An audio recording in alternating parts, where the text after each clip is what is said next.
Friday morning, welcome along to OTB AM. It's a festive OTB AM, only really because I'm wearing a Christmas jumper. But good morning to you regardless. Owen Sheahan, good morning to you. Very good morning to you. You're busy ferreting away on your phone there, doing some last minute research, or as literally trying to sort a guest out. So if you want to just chat between the two of us for the morning, that will be fine as well. It's looking kind of that way. We've guaranteed to have Alan Quinlan in the studio, so at least we've got that. We've got some good stuff coming up.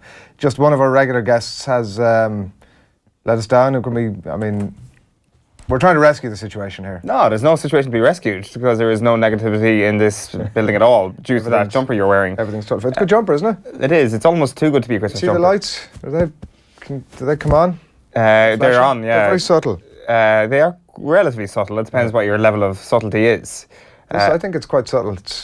You are literally wearing a jumper with lights on it, so I can't imagine that you could call it too subtle. As jumpers with lights go, it's subtle enough. I used to have one of those jumpers, not that specific one, but one with lights on it, and the kind of power pack got ripped out of it. So I just got rid of the jumper at that point because it's pointless without the lights, basically. I don't know about that. I think most people wouldn't even expect to see the lights. You can see them there, look, are they? Yeah, there, you can just see a little bit of a flash of them there. Wow, this is amazing television. Go, look, there we go. This is, in Planet Earth 2, with David Attenborough narrating and that amazing cinematography, this is our version of Planet Earth 2. I'm not going to wear it for the full show. It's like, it becomes like a furnace very quickly. You get hot very quickly. As you pointed out just before we went to air there, it may be directly related to the fact that there's some sort of a current running through it. Yeah. I'm not ruling that out. You are currently in the middle of some sort of very high frequency, which is probably not good for your health. What's the plan for the weekend, Owen? What's the plan for the weekend? I don't know, really. What's the plan for your weekend? I found myself at a bit of a loss, I have to say, recently. I unexpectedly found myself hooked on I'm a Celebrity, Get Me Out of Here. Why? Harry Redknapp. Question, you always ask a question you know the answer to, and I knew that would be the answer. He captured the hearts of everybody. I only started watching it because of him, and a bit like Harry Redknapp, I'd never seen the show before, so everything that happened was an absolute surprise to both of us. You'd never seen I'm a Celebrity before? I'd never watched it before. I was aware of the show and the stuff that goes around it, but I'd never seen the show. And I was also, was there anybody else on the show that I even remotely recognised? You won from the chase. I was just about to say. I think that was it. Yeah, I watched the last episode and she was the only one I recognised. Very likeable characters in it in the end. It surprised me in a way that it was not the flim-flam that I had sort of sneered at for years.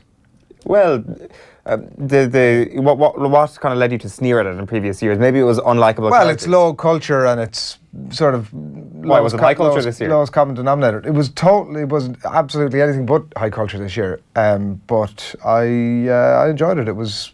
I found myself in tears at one point, at 2 points during it. Really? Yeah. Why? I'm trying to think what they were now. One of them was definitely where each of the contestants got their, at some point or another, they were allowed actually, both were related to contact from the outside world. The first one was somebody close to them, so their partners, one of their parents, whatever it was, wrote them a letter to say, we love you, and like they've been away from their family for whatever it is, 2 or 3 weeks. And so that it's like Irish college. Their mother is reaching out and writing them a letter and saying, you've been in Irish college for a couple of weeks, and we really miss you, and you're a really great person. And you started crying. Yeah.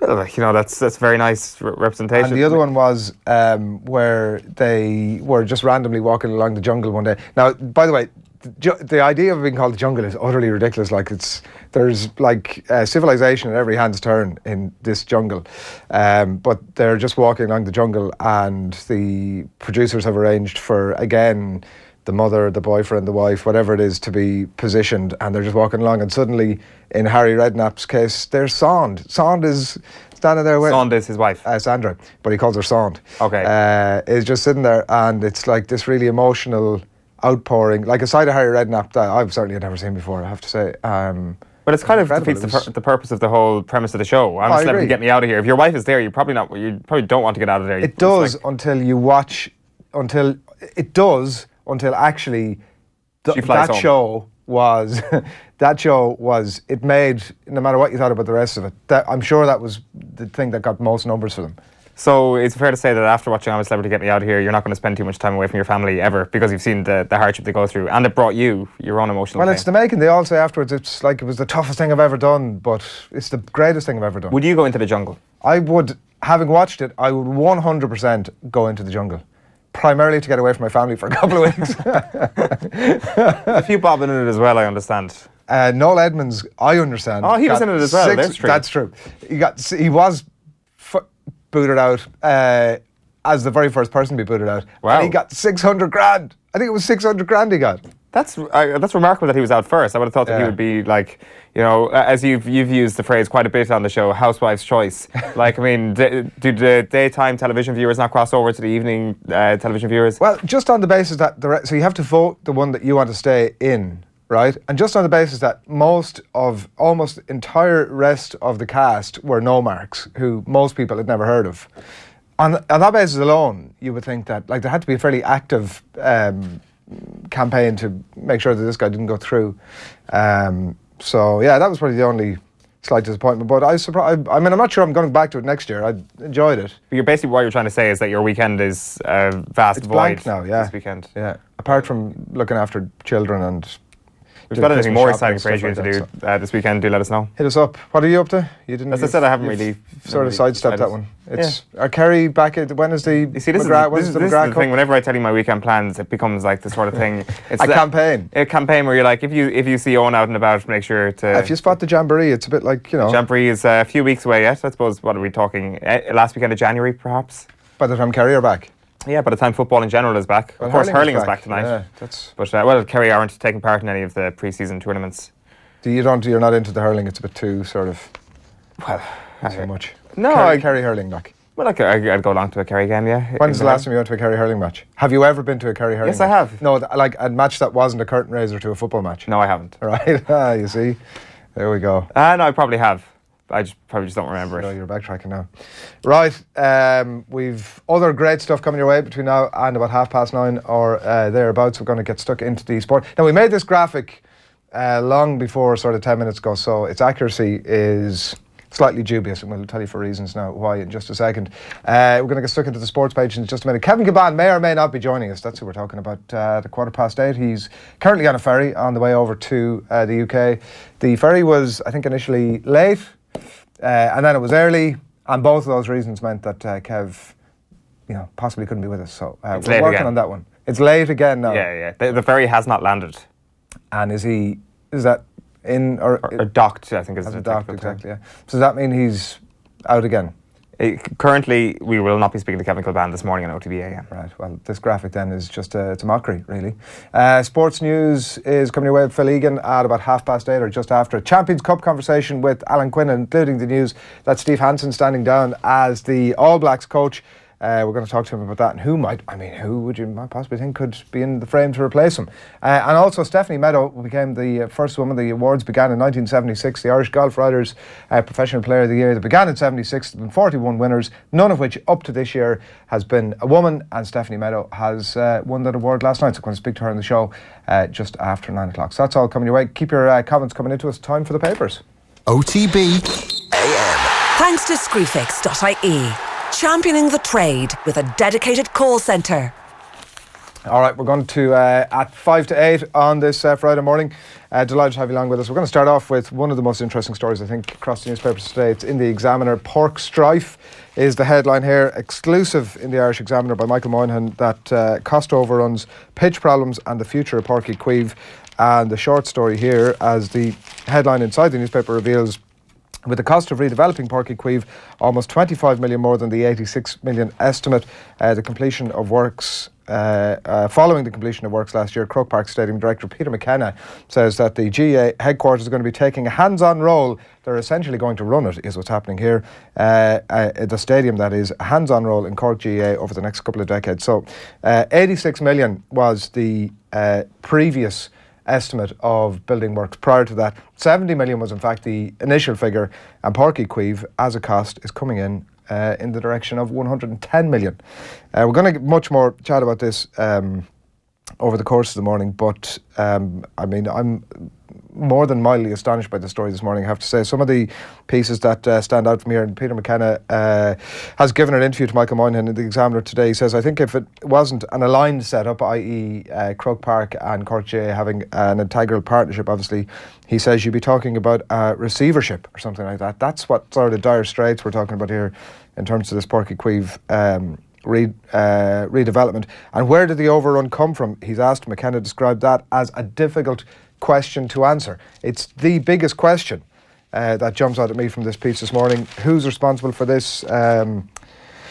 It does seem as if a plan has been set in train. Another question is when did all this come about? Why are we only hearing about it now?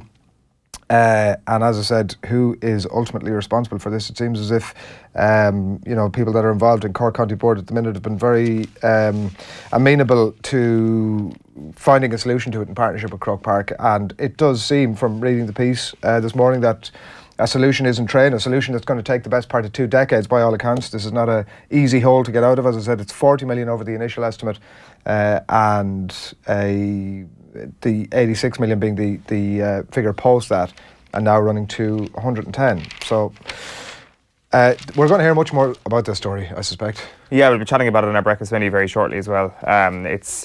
It's something that kind of, in a weird way, kind of reminds me of the Dublin situation, which I'll get into a little bit later on. Okay. The Times Ireland edition is next up. Chelsea's new racism shame. Writes Martin Ziegler, here's the chief sports reporter. Club condemning fans for anti-Semitic chant days after the Sterling controversy. Another episode here involving Chelsea. Second controversy in less than a week. Of course, this is from the Europa League match last night in Hungary. And Keane could speak about FAI sacking is the other report there in the Times. John Fallon. On that one, it's the news that Roy Keane is going to be a pundit around Sky's coverage of Liverpool against United at the weekend. And of course, Martin O'Neill has spoken about his departure from the Ireland role, but Roy Keane has yet to do so. So we're going to hear about that on the weekend. I'm flicking through the Irish Independent sports section here, Eoin, because I don't know where the front page of it is, the back page. It just opened the back page of it. Is it Jose Mourinho? That's what Jose. Jose's a lead. I mean, it's not, but that's what's happening inside certainly one page of the Irish Independent this morning. Mourinho must stop throwing players under the tram or he could be next. Sounds like a lead to me. Right, Jonathan Lou there. It's true. If Jose Mourinho's going to get sacked, it's a big story. Yeah. The Irish Times, meanwhile, that also is not the front page. We're properly organised this morning. Rugby all the way from the Irish Times this morning. Looking ahead to Ulster against Scarlets at Kingspan Stadium tonight from 7:45. And Leinster must do better is the general tone of the coverage and the utterances indeed that have come out of Leinster this week ahead of their Champions Cup game against Bath. The back page of the Sun this morning is vile. Blues fans' new race hate shame, and club slams their brainless chants. So it's their anti-Semitic chants last night in Budapest as they drew 2-2 with Vidi. But the other story here is the stare. Keeper set to double his money by signing $400k a week deal. So David De Gea, if he's going to put pen to paper on a new Manchester United deal, is going to become the best paid goalkeeper, I should say, in world football. So he'll be up around Alexis Sanchez wages for Manchester United. And it seems that it's the only way they're going to keep David De Gea at this point if they give him that amount of money. The question now is, does David De Gea actually deserve to be the best paid goalkeeper in world football? There's no question that he is still one of the best goalkeepers in world football. Has the trend of what Ederson has done to Manchester City over the last 2 seasons and what clearly Alisson has done for Liverpool over the last couple of months. Is the question not who is more important to their team? Is David De Gea the most important player on that Manchester United team? Well, Alisson isn't. De Gea may well be.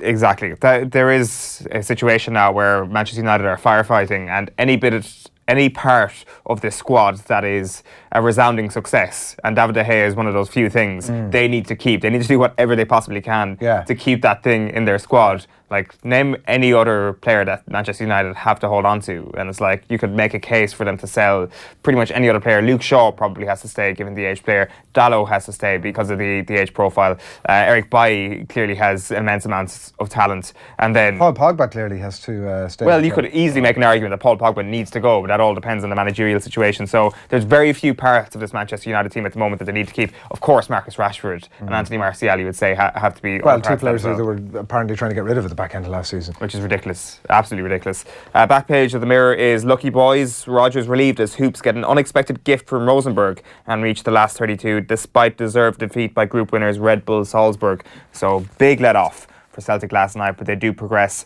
And there's also a cup of good cheer here as well. This is the Liverpool fans visiting Alder Hey Children's Hospital, and they ran into some Everton fans there as well, but all good humoured stuff from the Liverpool squad and management there. Back page of the Irish Daily Star then this morning is Civil War. Jose fury at lack of support from United chiefs over signings. Like, we've been speaking about this quite a bit over the past couple of months. That Fatigue bite on is what I'm fuming Jose Mourinho apparently is on a collision course with his bosses over Manchester United's lack of transfer action. So I'm not sure. I wonder with those stories, right? Do you know where they're just such chewing gum stories, right, in a lot of ways, and they're sort of frivolous enough, and it's great for us. We get stuck into them. We have a great old chat about it and all this sort of stuff. I wonder on a practical level at clubs, do the top brass at United go, oh, Jose, by the way, just like over the coffee machine, oh, I was reading that story, was there anything in that, or have you anything to say? Like, do they just pay no attention to them, or is there some sort of so the stories exist. You can be sure that Jose Mourinho is aware of that story this morning, that the people who run Manchester United are aware of that story this morning. So is it just something they go, newspapers, don't worry about that? Or actually is there here, Jose, what's fuming, eh? What's going on? Or maybe they just don't bump into one another. There is a line in the story here saying that they're not focused on buying anybody in January. They're just focused on selling, despite the fact that they've got a lot of scouts. How many scouts do you think Manchester United have? Full-time, I presume. I'm going to say they must have worldwide. Well, it just says it here, okay? I don't 18. know. 18. 58. Woof. 58 scouts, 3 scouting bosses. Thank you for underestimating the guess, because I was worried you were going to say 100 and it just killed the whole thing dead in the water, as people often tend to do. Back page of the Irish Daily Mail is Come On Black, Kiwis favouring Joe as Hansen gets set to quit.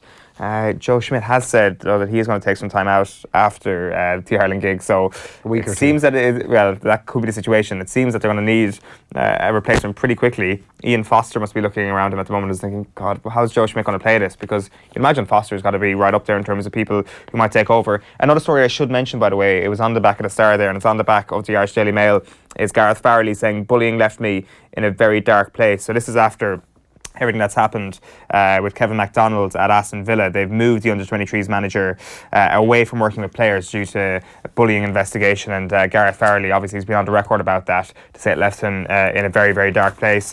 The Racing Post, it's Festival Clues Day, so it is the card that keeps giving winners for March, with no fewer than 15 horses in the past 10 years going on to triumph in the big one. So it's a big one if you're of the racing persuasion, that this is the time when you're like, how am I marking my card for Cheltenham? A good bit of anti-post money going down, I'd imagine.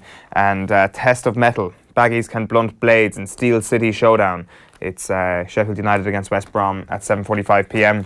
The back page of the Herald this morning is Boys Get Lucky. Favour from Rosenborg gets Celtic into next round. You've got that Kevin MacDonald story there as well, as you do on the back of The Guardian, which is kind of leading the way on this. It's an exclusive, they say, incredibly aggressive. Villa removed MacDonald from coaching over new bullying claims. It's David Conn with the story, and he's spoken to Gareth Farrelly, who's got the incredibly aggressive line. And then, just finally for me, the front page of the Daily Telegraph sports section is Chelsea's fans' new shame. Anti-Semitic chanting at Budapest match comes just 5 days after sterling abuse. And that is this morning's back pages. So keep your comments coming into us over the next while. That's some Christmas jumper, writes Oisin Staines on YouTube. That jumper needs a strobe light. It does, yeah. Says Patrick Mullins. Yeah, like for televisual reasons, it probably does need a strobe light. People at home really aren't getting the full experience that I'm getting. I'm aware of that. It is amazing being here and seeing this up close and personal. Yeah, I'm aware of that. And just a great show, Brian Donahue. Yeah, congratulations, Adrian. Your I'm a Celebrity monologue was my favourite part. Was it a monologue? Right, we've lots of good stuff coming. We're going to get stuck into some of those back pages shortly and some of those stories to give you a little bit more detail on them. But before all of that, we're going to hear from the Keith Andrews Show, which comes your way every single Thursday at lunchtime. An absolutely bumper show yesterday. Graham Souness was on the show, one of Keith Andrews' heroes, to talk Liverpool and all things football as well. But also on was Philly McMahon, the Dublin footballer. Really interesting piece. You can check out the full thing up on offtheball.com. But here's a great story from yesterday's show. There was a light bulb moment in 2013. I had the cup and I was bringing it to a youth club to do a talk. and I walked into me house, and all these kids came over and asked me for my autograph, and I was like, cool, no bother. I went back into the house, got a bit of lunch, came back down, and one of the brothers' of the kids I was signing the jersey came over and says, I missed you, can I get an autograph? And I said, yeah, no problem. And he said, are you famous? Are you famous? Looked up at me and I was like, oh, what do I say here? And before I even said yes or no, he said, you must be, you're on telly. And I said, oh yeah, I am. Yeah. And then he said, but hold on, you can't be famous because you're from Ballymun. Right? So I sat down on the path, right? There was me, the kid and the cup for about 10 minutes. And I'm sure cars driving by were going, what the hell is going on here? Like, this is crazy, like, yeah. I don't know what I gave that kid that day. I don't know. I hope I gave him something, right? Some little bit of a boost of encouragement from something I said, right? But I felt great. I felt amazing. I felt 3 foot taller. And I remember speaking to a friend of mine who's a personal development coach, and I said it to him. I told him that story, and he said, right. He said, that's what you need to do in life. He said, get as many people as you can on the biggest path as possible and go after that. Because when you're dead and gone, that's what you'll be remembered for. Not how many All-Irelands you have, or what house you have, or what car you have, or how much money you have, but how much energy you give people. So that's when it tweaked that sport can be a very powerful thing in terms of a platform to help others. So every chance and every bit of time we have, I'm going to use it. Yeah, Philly McMahon's just an infinitely interesting character. You can check out that full piece up on offtheball.com, and there's loads of great detail in it and loads of great stuff from Philly. Here's what's happening in the back pages today. Certainly some of the stories that we wanted to bring your way. Damien Duff nearing his Celtic entrance by all accounts. It's a small story by Paul Lennon in the Star today, and Roy Keane possibly talking about his Ireland departure on Sky at the weekend. Liverpool's masterminded a story that Eoin's picked out from one of the newspapers this morning.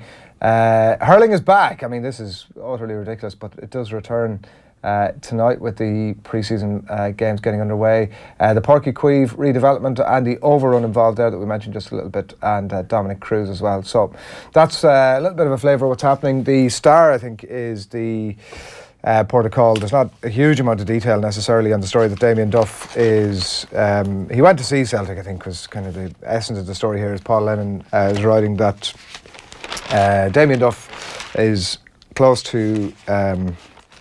Duff lines up, boys move, is the story from Paul Lennon here. His appointment as the Celtic under-20 team coach moved a step closer last night. I mean, it moved a step closer because he was at the game. Obviously, there was the quotes out over the last couple of weeks that he'd swim across the water to get a job at Celtic. And, like, it seems like, I don't know, Damien Duff's profile would, I suspect, allow him to, because we've seen other players do it, get at the very least an assistant manager's job at either a Premier League club or at least a Championship club. But it seems he's quite determined. I mean, if you look at what he's done, obviously, with Shamrock Rovers and how invested he is, actually, is the thing that's kind of surprised me in a lot of ways in his job at Shamrock Rovers and with the players at Shamrock Rovers particularly, and taking this job, which is not a high-profile gig, let's face it. I mean, in terms of, in the grand scheme of things, it's a huge club, obviously. But seems like he's wanting to take each step nice and carefully and actually learn his trade rather than be exposed at the highest level too early. What's the biggest risk here from a Damien Duff point of view? Going in at the top and being exposed to every sort of failure, or going in at a lower level, like an underage level with Celtic, and perhaps being affected by being out of the spotlight for a little while? I don't think I think that football culture now is that people understand that I think that the path that Damien Duff is taking is the correct one. Like, I think that it's difficult to do what Frank Lampard is doing. Like, it's not an easy thing Seems to be working so far. It is for him, and like, I think that him and Steven Gerrard might be exceptions to the case in a lot of ways. But at the same time, obviously, only time is going to tell if they're going to make a success of that or not.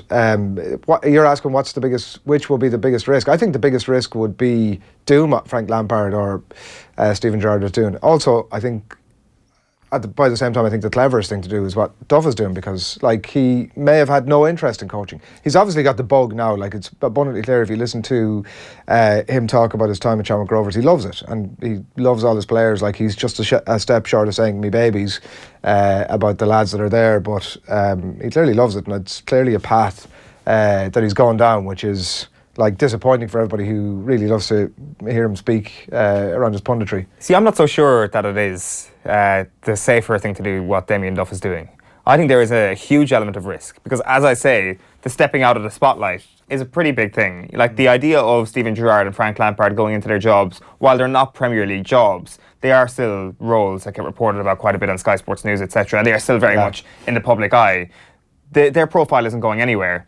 That if you happen to mess up at a lower level, then you're screwed. Like imagine if Zinedine Zidane's first managerial role, or his role, instead of taking the Real Madrid senior team, was to go in at underage level with Real Madrid. Like I know he was involved at that sort of step, but if you take anybody and they go into an underage level and they mess up, then your stock is doomed, really, particularly in that particular football. Well, I don't know if it is really. Like I think there's almost a couple of, like it must be very different to manage an under 20 team at Celtic than it is to manage the main team. Like at Real Madrid, it must be actually a very different skill set.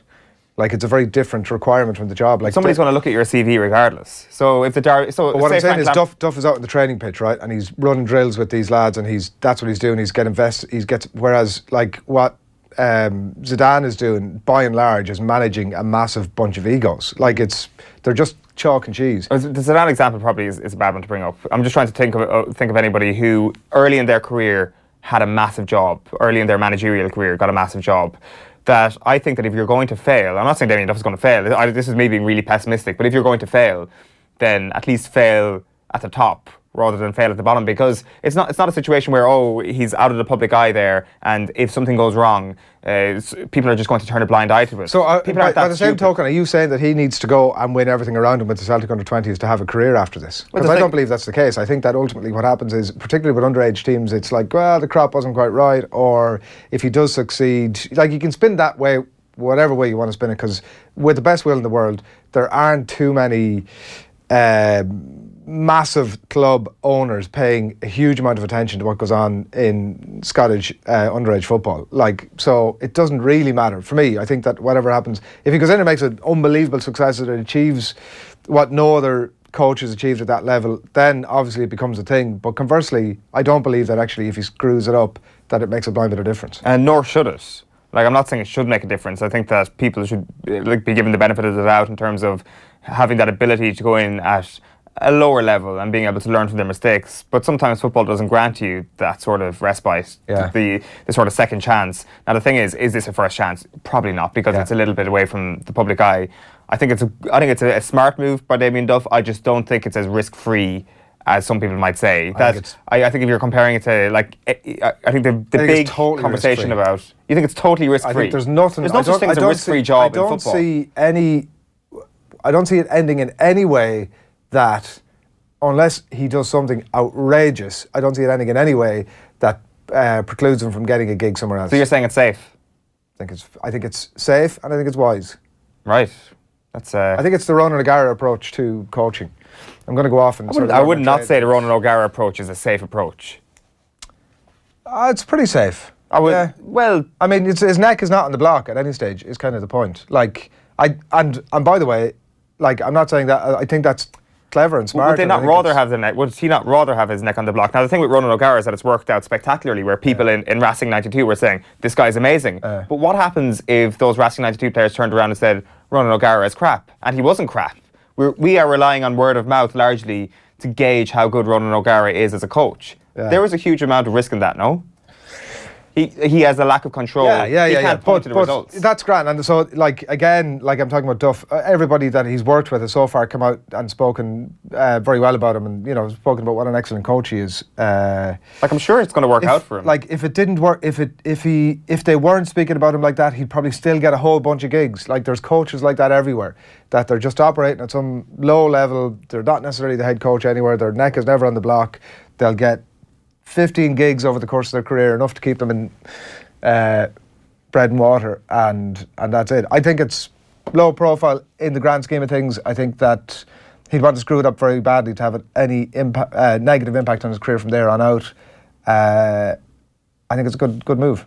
I think it's a good move as well, but not risk free, as you said. Speaking of managers that have been at sort of more high-profile gigs, and it hasn't always worked out for them, Roy Keane is going to, we understand, speak for the first time this weekend. I mean, I don't know if Sky are that interested in talking about Roy Keane, about his Ireland departure. He's on a analysis for the Liverpool United game at the weekend. Gary Neville is in the studio, and somebody else who I can't remember. And yeah, I don't know. Our Sky is, like, we're all going to be sitting there going, oh, I mean, we'll also be listening to the game and off the ball, obviously, but that notwithstanding, we'll be interested to hear what he has to say about the Ireland gig. I mean, it's possible that they don't give a toss and he just doesn't get asked about it. Hugely possible. Yeah. Hugely. I'm interested, though, in Roy Keane's take on Liverpool. Like, I'm sure you'll remember last year he was on ITV duty the night Liverpool beat Qarabag 3-0 and he destroyed Liverpool. He said if they were playing in my back garden, I wouldn't watch them. Yeah. Well, that's just classic Keane hyperbole, isn't it? Well, there's hyperbole, and there is saying you wouldn't watch one of the best teams to watch in the Premier League. That's in your classic back garden. hyperbole, because if Liverpool were actually playing in his back garden, of course he'd open the curtains. But the point is, okay, it's hyperbole if the point is that they're boring. Like, so you could say, I wouldn't watch Manchester United in my back garden right now, and you're like, okay, that's hyperbole. But there is an element of truth in it. It's an exaggeration based on the truth. But to say that Liverpool aren't a good team to watch, it's a bit of a ridiculous thing to say. That's why I'm saying it. Now, we are using hindsight quite a bit here because I'm trying to think Liverpool Qarabag last season, how good were Liverpool really? Because after Christmas really is when they started to get a lot punchier and a lot better to watch, when the whole system started to come together. But I think it was a bit of a ridiculous statement at the time that I'm interested to see what he says now, because there is this idea that he's like, oh, he nails everything he says and he's correct and he just goes above and beyond. Whereas the Liverpool take, he's very forthright, but he's not always right, or frequently not that interesting. It's frequently... You don't think he's that interesting? Well, I think I'm always a lot of... I do too, but I don't think that it's necessarily that insightful as a pundit. I think that there is a lot of hyperbole and a lot of sort of rush to judgment. And I think that his point about, like, his point totally now applies to United. It'll be interesting to see if he says that tonight. I mean, he may well do. It's not as if he's been adverse to slagging off United either. It'll be a good callback as well.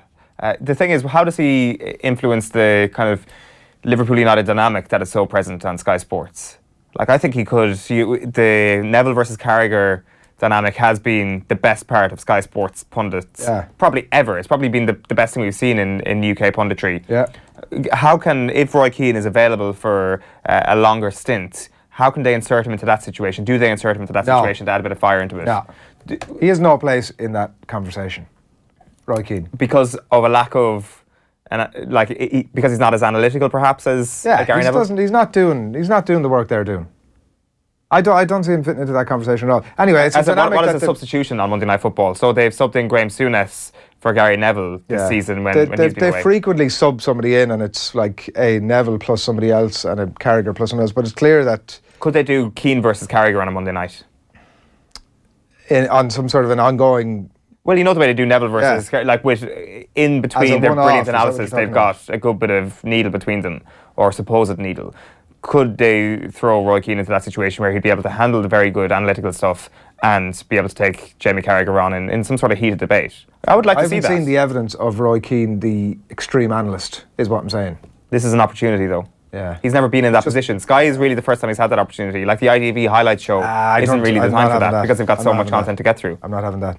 I think that Keane and Neville and Carragher were the people who drove that slot. They were the people who said, let's do this. Nothing wrong with somebody else hopping on a bandwagon. I'm not having it. Liverpool's mastermind is the next port of call on. This is your story. If you drop me over the Times Ireland edition this morning. So it's carried from the London Times, where the Liverpool mastermind... Who do you think is the Liverpool mastermind? I mean, malevolently somewhere in the background, Stephen Gerrard. That's the article is about? Well, funnily enough, it's not. It's well, you could have probably guessed it. It's their sporting director, Michael Edwards, who doesn't do interviews, and this isn't an interview with Michael Edwards, but it's still an extremely illuminating piece. There's been pieces done about him before, but he is kind of the hotshot guy who I guess, has thought about contracts in a way that we haven't thought about contracts before, that football clubs tend not to do, particularly in England. So we had this, the Philippe Coutinho to Barcelona situation, which clearly inside Anfield got to them a bit. They're like, we are not going to become an Arsenal here, where we become a selling club for all the big teams around Europe, or indeed in the Premier League. So Edwards is the genius. I'm not sure can you call him a genius for this move. It seems pretty common sense to me, who stitched in at that £100 million clause. So if Barcelona were to buy another Liverpool player, they'd have to pay an additional £100 million. Now I say that it's common sense, but it's only common sense when you actually see it written down on paper. It's like, that's a bloody good idea, and something other players could think of. Yeah. And also the idea of actually nailing down Naby Keita a year before he arrives at Liverpool, knowing that he wasn't going to be available immediately, but making sure there was like a hands-off warning to every other club on Naby Keita. Yeah. There was also the idea of a non-Arsenal clause in Roberto Firmino's contract. We don't know if this exists, but there was some suggestion that it does. So this was after, obviously, the £40 million bid from Arsenal for Luis Suarez. And Edwards says, we're not having this again. So Firmino got, apparently, we don't know this, but there is some suggestion that he got a non-Arsenal clause in his contract, just a sort of little outside-of-the-box thinking. That well, that's bitter and twisted sort of thinking, because, I mean, it doesn't make a huge amount of business sense, actually, when you...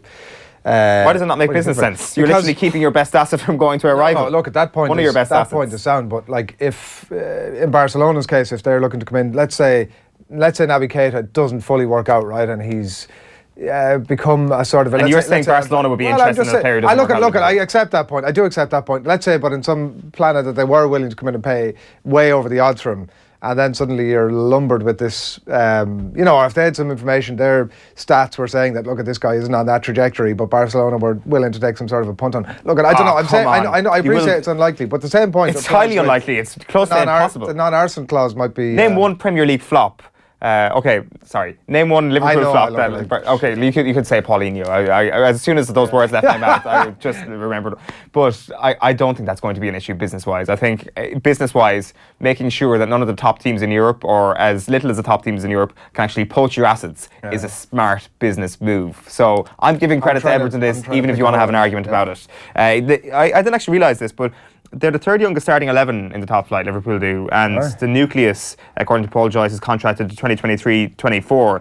This guy has set up a business model, if we want to talk about business sense, that has got longevity, that has got quality, and that isn't going away anytime soon.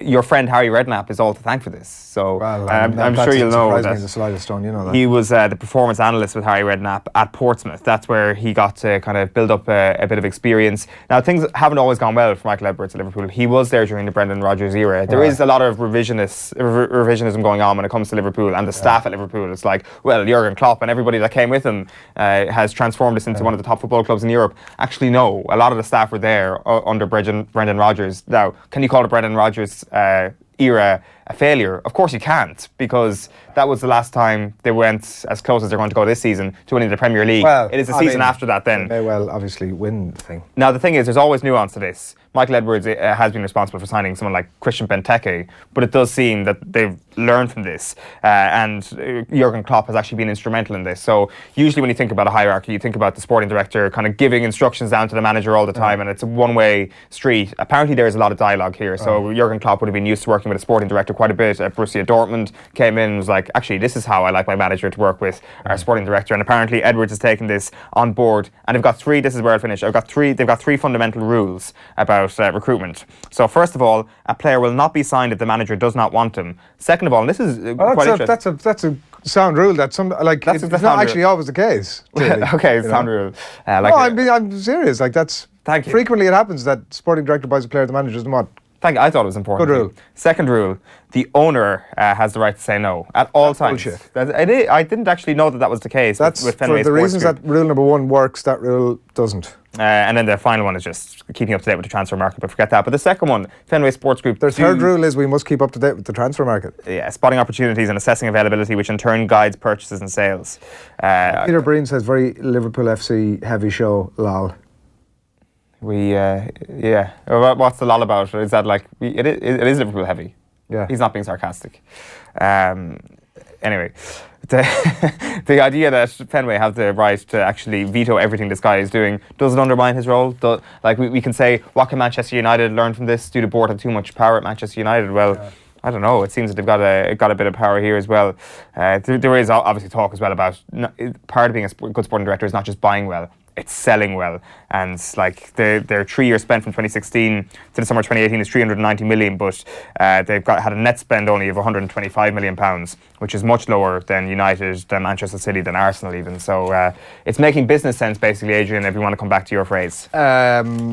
We mentioned the Kevin McDonald story a little bit earlier on. That's across a lot of the back pages today. Gareth Farrelly's claims of bullying and the detail that surrounds that. David Conn from The Guardian is somebody who's written about this story this week, and he is going to join us on the line in the next few minutes to discuss this story today. It's an interesting one, and I'm sure you'll be interested in it, so we'll bring you that in just a few minutes' time. David Conn on the way. Hurling is back, by the way. This was something that has certainly taken me by surprise. And what a game for it to be back with. Limerick against Tipperary in the Munster Hurling League. Is that the... Yeah, the Senior Hurling League. The Gaelic grounds tonight. It's a pretty an epic pairing. Do you just refer to a Munster Senior Hurling League game as epic? 100%, and I'm standing by it as well. Obviously, because it's Limerick, the All-Ireland champions, against Tipperary, who, you know, they're back, baby. It's 8 years since Liam Sheedy led them to the promised land, and he's back, and he's excited about it, and he's talking about having come back to a very different game to the one that he left, which will be kind of interesting to see how that unfolds over the next few months. That, like, even in that shortish enough time, the game has really developed in loads of ways. It's a brand new format for one, and one that he'll not be all that familiar with. That you're going to have to beat a lot more teams, I think, than Tipperary would have had to have done in 2010. And also, even I think from just a general kind of team running and management and conditioning point of view, the game has moved on in leaps and bounds. So it's certainly be interesting to see. He is a forward-thinking manager, clearly, and was back in his time as well. So, but as you say, it's moved on quite a bit. Like, I think that the most interesting element of all of this is how much Tipperary have to really improve from last year. Yeah. Now, there were two schools of thought here. There is the first school of thought, which is that Tipperary were actually incredibly unlucky last season. Like, you think about that Clare game, which was one of... It's actually a game that is going to be forgotten. One of the greatest games that is ever going to be forgotten because of the fact that the games that happened after that were so bloody good. Yeah. So, obviously, we had that, really, this scandalous piece of play where Tipperary go up the pitch, hit the post in a goal that would have killed the game, knocked Clare out of the championship, and Clare survive that goal shot. Jake Morris, I think it was. They go up to the other end of the pitch and Ian Galvin scores a goal. Clare beat them, Clare survive, Clare go on to the All-Ireland semi-final. Now, the thing is, Tipperary, there's a very good chance they would have gone on to an All-Ireland semi-final had that ball not hit the post. They're the margins we're talking about. Yeah. But as Christy O'Connor is writing about... Not many saying that they would have won the All-Ireland, though. But it would have been a vastly different spectrum of Tipperary hurling. Like, it is viewed as a disaster last year summer, and rightly so. They got to the league final. After what happened the previous year, they couldn't compound it with more failure. And, like, they lost an All-Ireland semi-final the year before. How big a failure was it really? They would say that it is a big failure given the players they have. But as I say, Christy O'Connor just cites Brian McDonald's statistical analysis of all 33 games last season. And Tipperary were ranked in the bottom half in 10 of the 12 key categories analysed. So really, the fact that they had an opportunity to survive against Clare doesn't actually represent how bad Tipperary were last season. They were poor. Now, the thing is, they've been installed by a lot of bookmakers as second favourites for this year's All-Ireland Championship. Really? Seamus Callanan says they don't deserve that. I think he's right. I would think he's right. I mean, I don't know if he's saying it for legitimate reasons, but I believe that that's correct. There is no question that the talent that they have at the very top end is as good as anybody else in the country. Who are the favourites? You've put me on the spot here now. I presume Galway or Limerick. Yeah. I presume I don't think Limerick are going to be favourites. So the point being that either Galway or Limerick are have longer odds than Tipperary. Yeah, exactly. That's a good way of putting it. Now, the thing is, like, Sheedy set up a 40-man training squad going into this year's Senior Hurling League. 11 of those players were on that under-21s team that beat Cork, actually, in this year's championship. So I expect a few other faces. The thing is, as I was just about to say there, at the very top level, there's no question that they have some of the best players in the country, and they can go toe-to-toe with Galway on that level. It's when you get down to the rest of the squad, when you get down to the match day panel, how good are they coming off the bench? Because let's not forget Shane Dowling and the likes of that coming off the bench for Limerick this year. It's now such a pivotal part, particularly the way hurling has gone in terms of a structure and in terms of consecutive games. So that's the thing he's obviously got to work on. Yeah. But I'm starting to disbelieve the idea that Tipperary were unlucky last season. They just weren't in the top 3 teams in Munster. Simple as that. They're certainly not second favourites for Steel Ireland this year. I mean, seems sort of to be overstating their capacity, but I can see that being played in black and white next September. Absolutely, with the Christmas jumper on. Can I have the Examiner there, because there's one story we want to retouch on before we... I do not have an Irish Examiner in front of me. It's the pork strife story that Michael Moynihan writes about in the Irish Examiner this morning, and that the debt, I mentioned earlier on, it's a story which we're going to come back to. The debt on Páirc Uí Chaoimh is soaring towards €110 million. Now that's a figure that was initially estimated at €70 million. It was revised almost to the week last year. The Examiner had run a story. Tony Lean had written that the debt had been revised from 70 million to 86 million, and a year on, following the opening, obviously, in the interim of the stadium, it's now at 110 million, and it's an exclusive from the Examiner. I don't understand why we haven't heard about this story before, I have to say. Peter McKenna has given a detailed interview to Michael Moynihan in the Examiner where he talks about the reasons for its overrun. The piece in the Examiner that ran last year gave a bit of a breakdown of the various costs and where they'd come from, and this is why it's in the public interest that the overall cost of the stadium at that time was just over 86 million, and the funding of almost 64 million figure that had been arrived at, available funding at that point, was 30 million from the government, so that's yourself and myself contributing to that. The GAA was contributing a sum of 20 million at that point.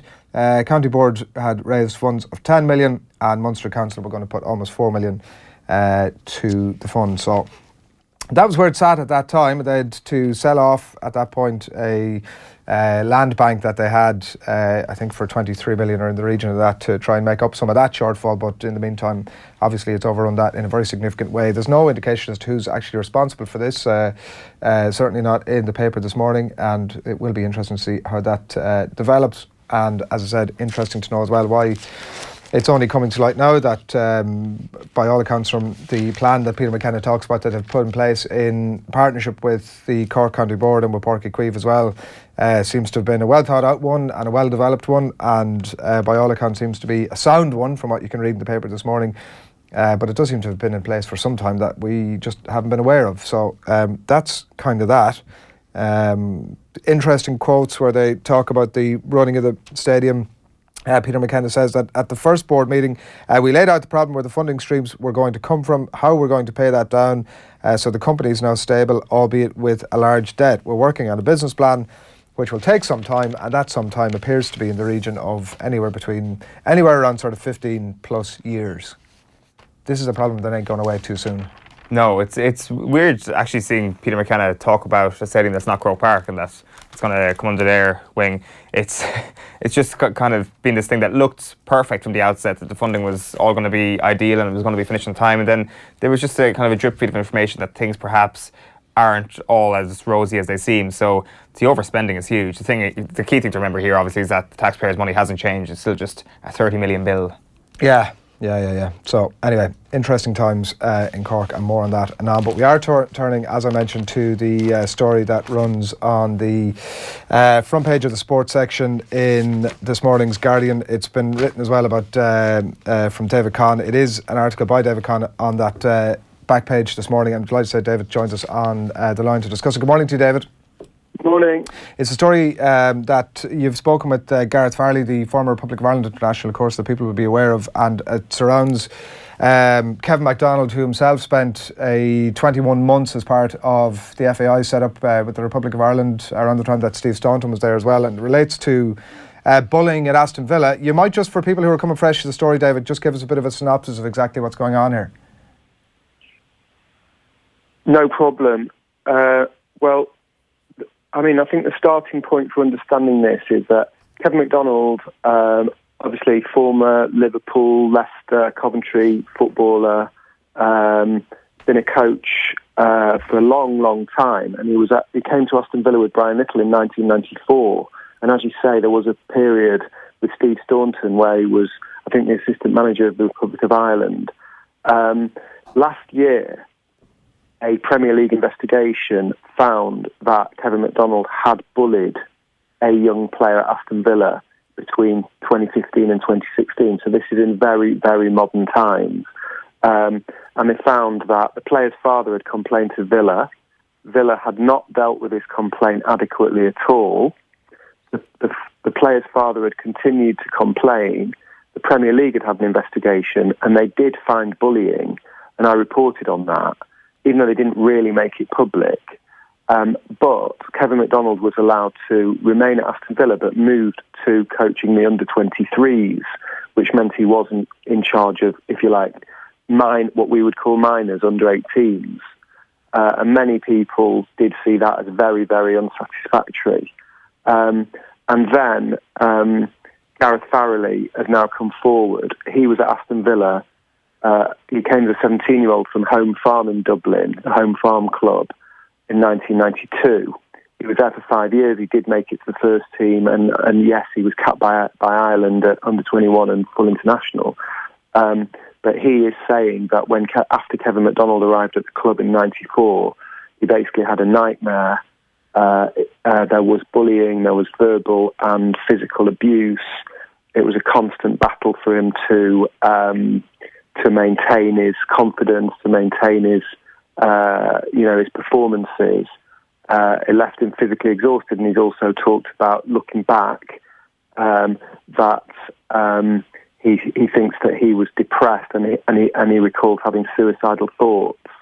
And so, it's a very, very strong, on the record interview with those recollections about his time with Kevin McDonald, which is 20 years before he was found to have been bullying a young player at Villa. It does seem that was the prompt for Gareth Farrelly to come forward as well. There must be tens of thousands of stories like this from football and from sport in general. I know it's a theme that Gareth and yourself introduce over the course of the piece, that a lot of players will talk about it, and we've heard them on this show several times about that kind of behaviour being used in a positive sense for a player, that there's a breaking down of a player to create a blank canvas, and from there you start to build them back up again. But that was not Gareth's experience in any way, shape or form. Yeah, and I think that can be a really superficial view, can't it? Like, if there's bullying and abusive behaviour, and obviously what's happened this time is very different from last time at Aston Villa. So last time, as I say, the club did not deal with the father's complaints adequately at all. They didn't take any action, and then the Premier League investigated. And then McDonald stayed at the club, essentially almost promoted really to under-23 coach. This time, as soon as they got my questions about it, so they didn't even wait for the piece to be published, as soon as I contacted Villa and said, essentially, I'd spoken to Gareth Farrelly, and he told me these recollections, and I wanted obviously their response and comment for the article that I'd be writing. They immediately removed McDonald from coaching duties, and they have informed the FA and the EFL and the local authority safeguarding officer, and they are having an independent investigation into the bullying claims. And I think, going back to your point about, is this old school? I think you've got to be very careful that you don't excuse, and it remains to be seen what the findings are going to be from this investigation. But obviously Gareth Farrelly is a very, very credible person, and these are his recollections of his treatment. I mean, now, as I think people probably know already, but as I put in the piece, since retiring as a footballer, he's qualified as a lawyer now. He knows exactly what he's doing and what the implications are of speaking out publicly in this way. And I think you've got to be very careful looking back on, abusive and bullying treatment, whether in sport, whether in schools, whether in workplaces, not to excuse it. Because what are you really saying if you say, well, that's old school? It's not far from saying, well, there just was bullying in the past, so therefore we have to accept it. Are you with me? Yeah. It doesn't... all that's really saying to me, that's old school, is, yeah, it was tolerated in the past. It doesn't mean it was right or good or positive. And there's an implication when people say that in football. It's not even an implication. People say it explicitly that, well, if you weren't tough enough to take it, that's your problem. Whereas Gareth Farrelly's point he did deal with this issue when I spoke to him, and he said, I'm just not having that this is how it was. Because first of all, it wasn't. We're not talking about the 1930s, we're talking about the mid-1990s.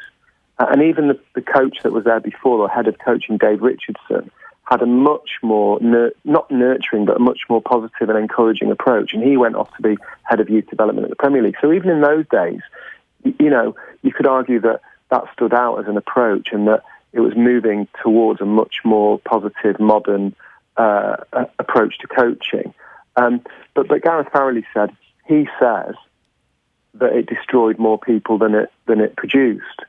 So there's this excuse that, oh, well, that was old school, and if you were tough enough, it did you the world of good.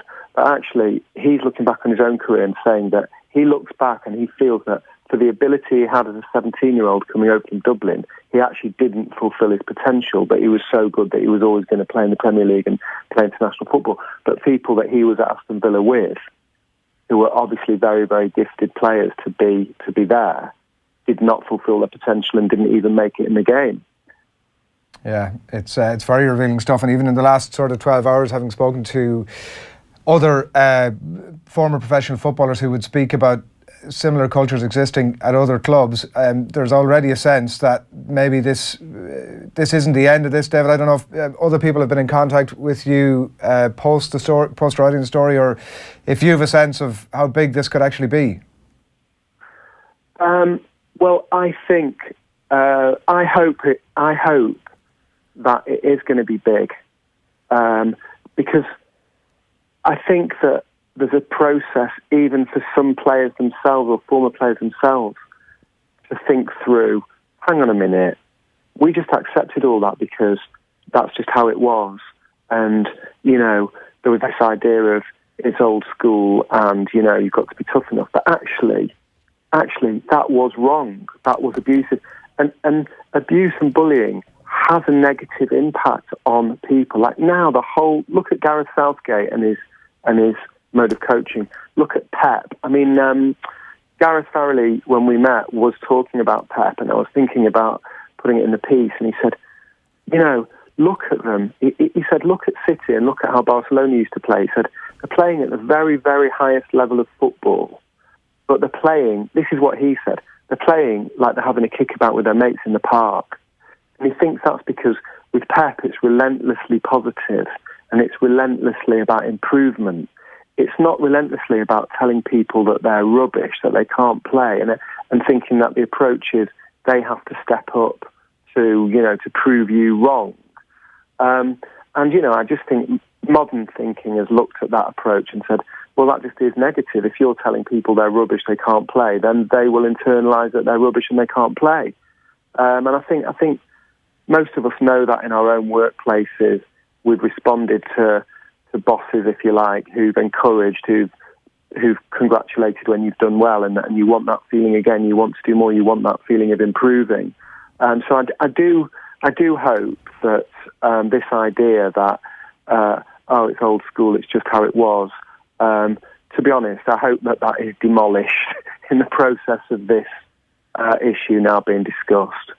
That's when it comes to coaching, David, because if you want to compare the dressing room to, say, the classroom, you'll very rarely see a teacher bullying a student, for example, when you compare it to the amount of students bullying other students. So I would certainly look at this as a remarkable story, because if it exists from a coaching to a player perspective, surely it existed independent of coaches. Surely there is bullying between players going on as well, not just in the old school days, but in a more high-pressure, high-financed game in the year 2018. Surely the idea of perhaps dressing room bullying between players is a much higher possibility. Yeah. I mean, I'm sure you're right. Like, so if you were at a school, let's say, because we can all relate to that, where there was a very bullying culture from the headmaster down, and there was corporal punishment back in the day, and there was rantings from teachers. I think people can remember that there would be a bullying culture within the school between the kids.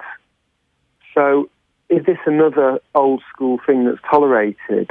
You hear all these stories about, apprentices, and they'd come in and the senior players would be horrible to them, and they would play awful pranks on them, and there would be almost like initiation ceremonies.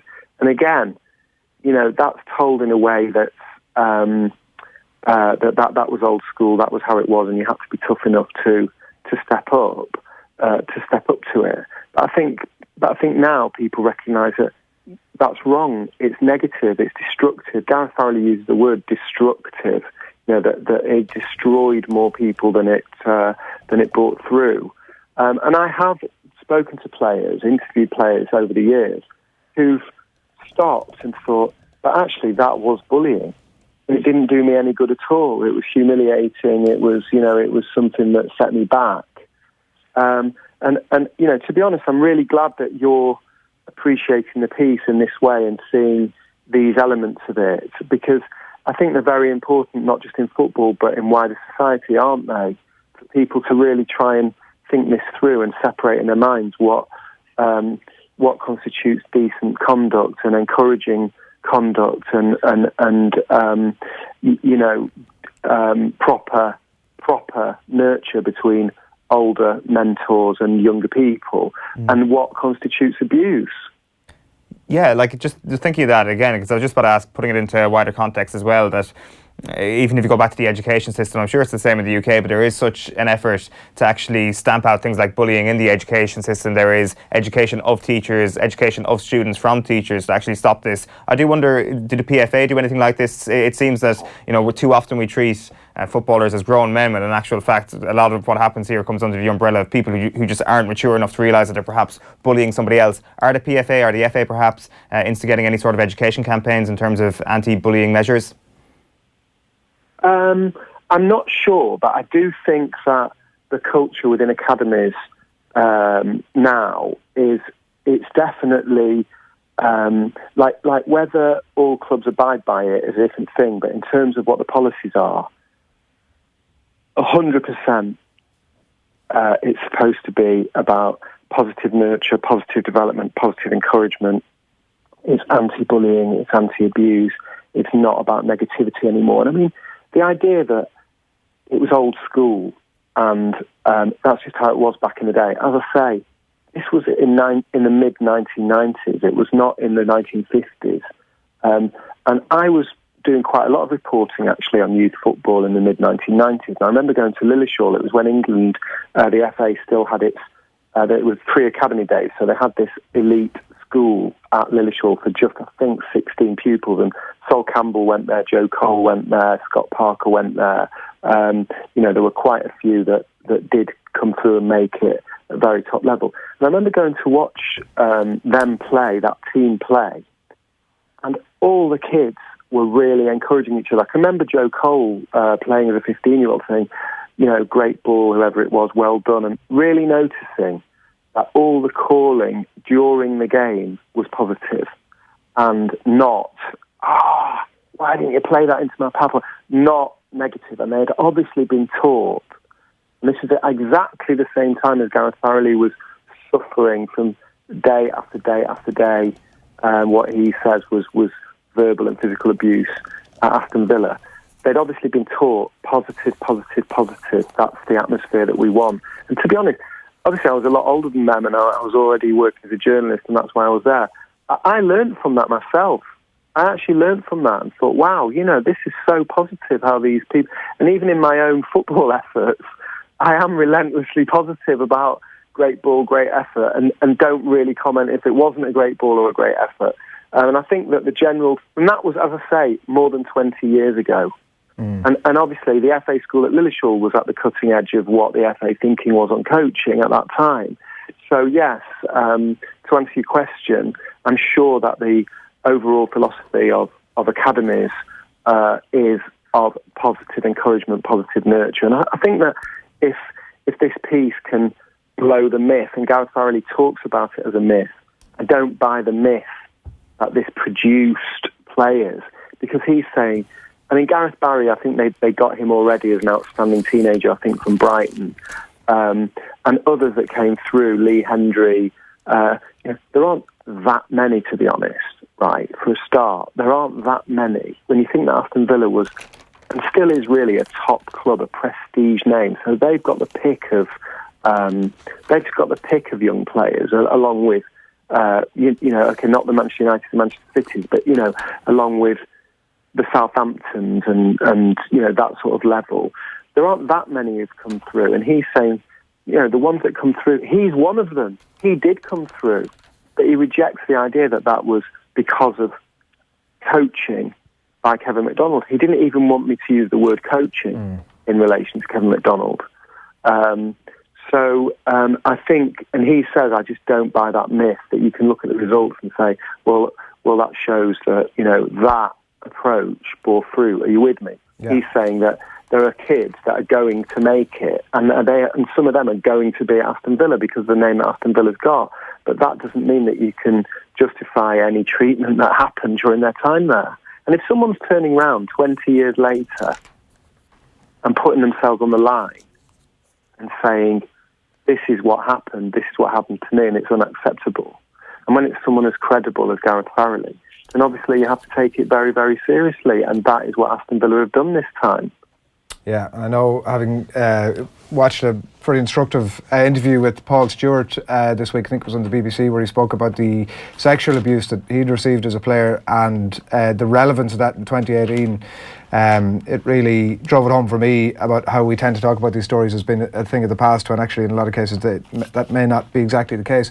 One thing we did want to ask you about, David, was that obviously we mentioned at the top about Kevin McDonald's involvement with the FAI, and there's some pretty, again, instructive stuff from Gareth Farrelly about how disparaging he was about Gareth's involvement with Ireland at that time. Have you? I'm interested to know if there's been any reaction from, I suppose, the PFA or the FA or indeed the FAI on this. I haven't had anything yet, and I actually didn't approach the football authorities over this because I thought, we know that Villa did not deal with the modern complaint properly, and there has been a change of regime at Aston Villa. There's been a takeover, effectively, and there's a new chief executive now, Christian Purslow, who has responded, very rapidly and in a completely different way to the previous regime. We know that the Premier League investigated. I accept that they insisted on certain changes being made to practice at the academy, and McDonald was moved to work with the under-23s. I know that the FA conducts an investigation, but the FA's only role in this regard is actual safeguarding, okay? And the not quality of academy. They don't regulate that. That's the Premier League. And the actual safeguarding issue only applies to minors, right? So the fact that they'd moved Kevin McDonald to work with the under-23s meant that the FA had to conclude that there was not a safeguarding issue. So Kevin McDonald's still around, obviously heavily involved at the academy before this week.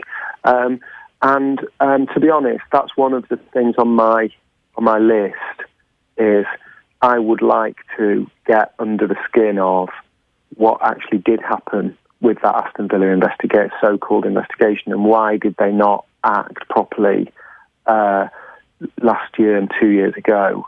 And I didn't put it again to the FA and the Premier League because I know what their position is. But I hope that what's actually happened this time is, I think so far Aston Villa have responded in quite a model way. And I hope that this is a lesson to the FA, the Premier League and the other clubs, that when these issues are raised, this was the parent of a boy who was there, then they have to be addressed properly.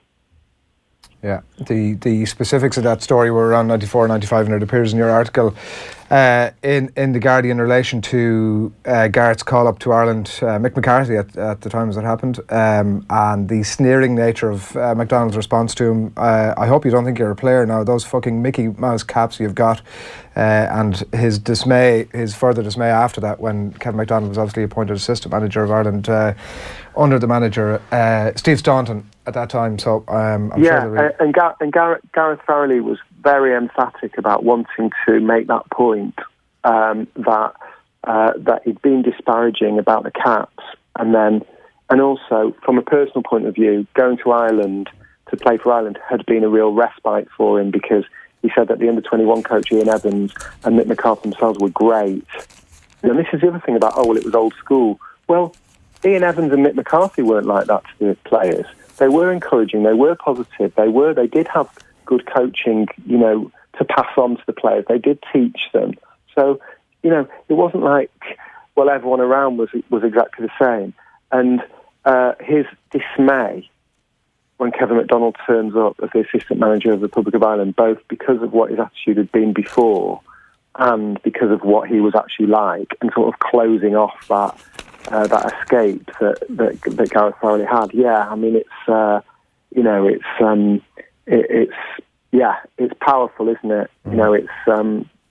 It's quite arresting to think about what his feelings must have been when Kevin McDonald turned up to be the assistant manager of Ireland. So Villa are going to have, they say they're going to have an independent investigation now. Kevin McDonald's been removed from working with players. He's not been suspended from employment at the club. And the investigation will be in touch with Gareth Farrelly, and we'll see what happens. Yeah, David, you've done great work bringing Gareth's story to light this morning and communicating it for us as well. Thanks a million for taking the call. Thanks very much, and thanks very much for your interest, as always. Appreciate it. Thanks a lot. David Conn on the line there of The Guardian. I'm absolutely certain that it's not the last of this type of story that we're going to hear. No, definitely not. As I was saying there, I think it's going to be one of the... If every story like this came to light, I would say the idea of a coach to a player bullying and that dynamic would actually be one of the rarer ones. Yeah, the old school thing was absolutely something that bounced out from the article for me, and Gareth's insistence that let's not just write this off as there will be players out there, like we've spoken to them a million times in the show, who they'll almost have a laugh about the fact that a coach or a player had a certain demeanour when it came to this old school coaching, which at times clearly stepped over the line, and the importance of not just writing this off as, well, sure, look at, he was old school and that's just the way things were. Just not acceptable.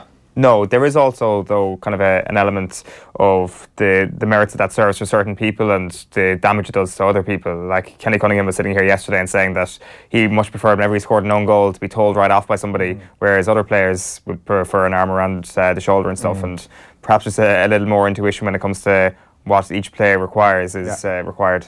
Yeah, all right. It is almost 9 o'clock on this Friday morning. Delighted to have you along with us. We've loads of comments coming in, bringing some of those in just a few minutes. Phil Egan's going to join us in the studio to bring us up to speed with everything that's happening in the world of live sports. Stephanie Meadow is going to join us on the line. She's just become the first female winner of the Irish Golf Writers Association Professional Player of the Year. She's a 20x20 ambassador, and she's going to join us on the line shortly indeed. And up next is Alan Quinlan to preview the weekend of Champions Cup Rugby, and as well to talk about who might become the next and the new All Blacks coach after the World Cup. So all that's upcoming. As I said, keep your comments coming in. But before all of that, yesterday's Keith Andrews show, Graham Souness was another of Keith's guests in studio. Here he is on comparisons between Virgil van Dijk and Liverpool great Alan Hansen.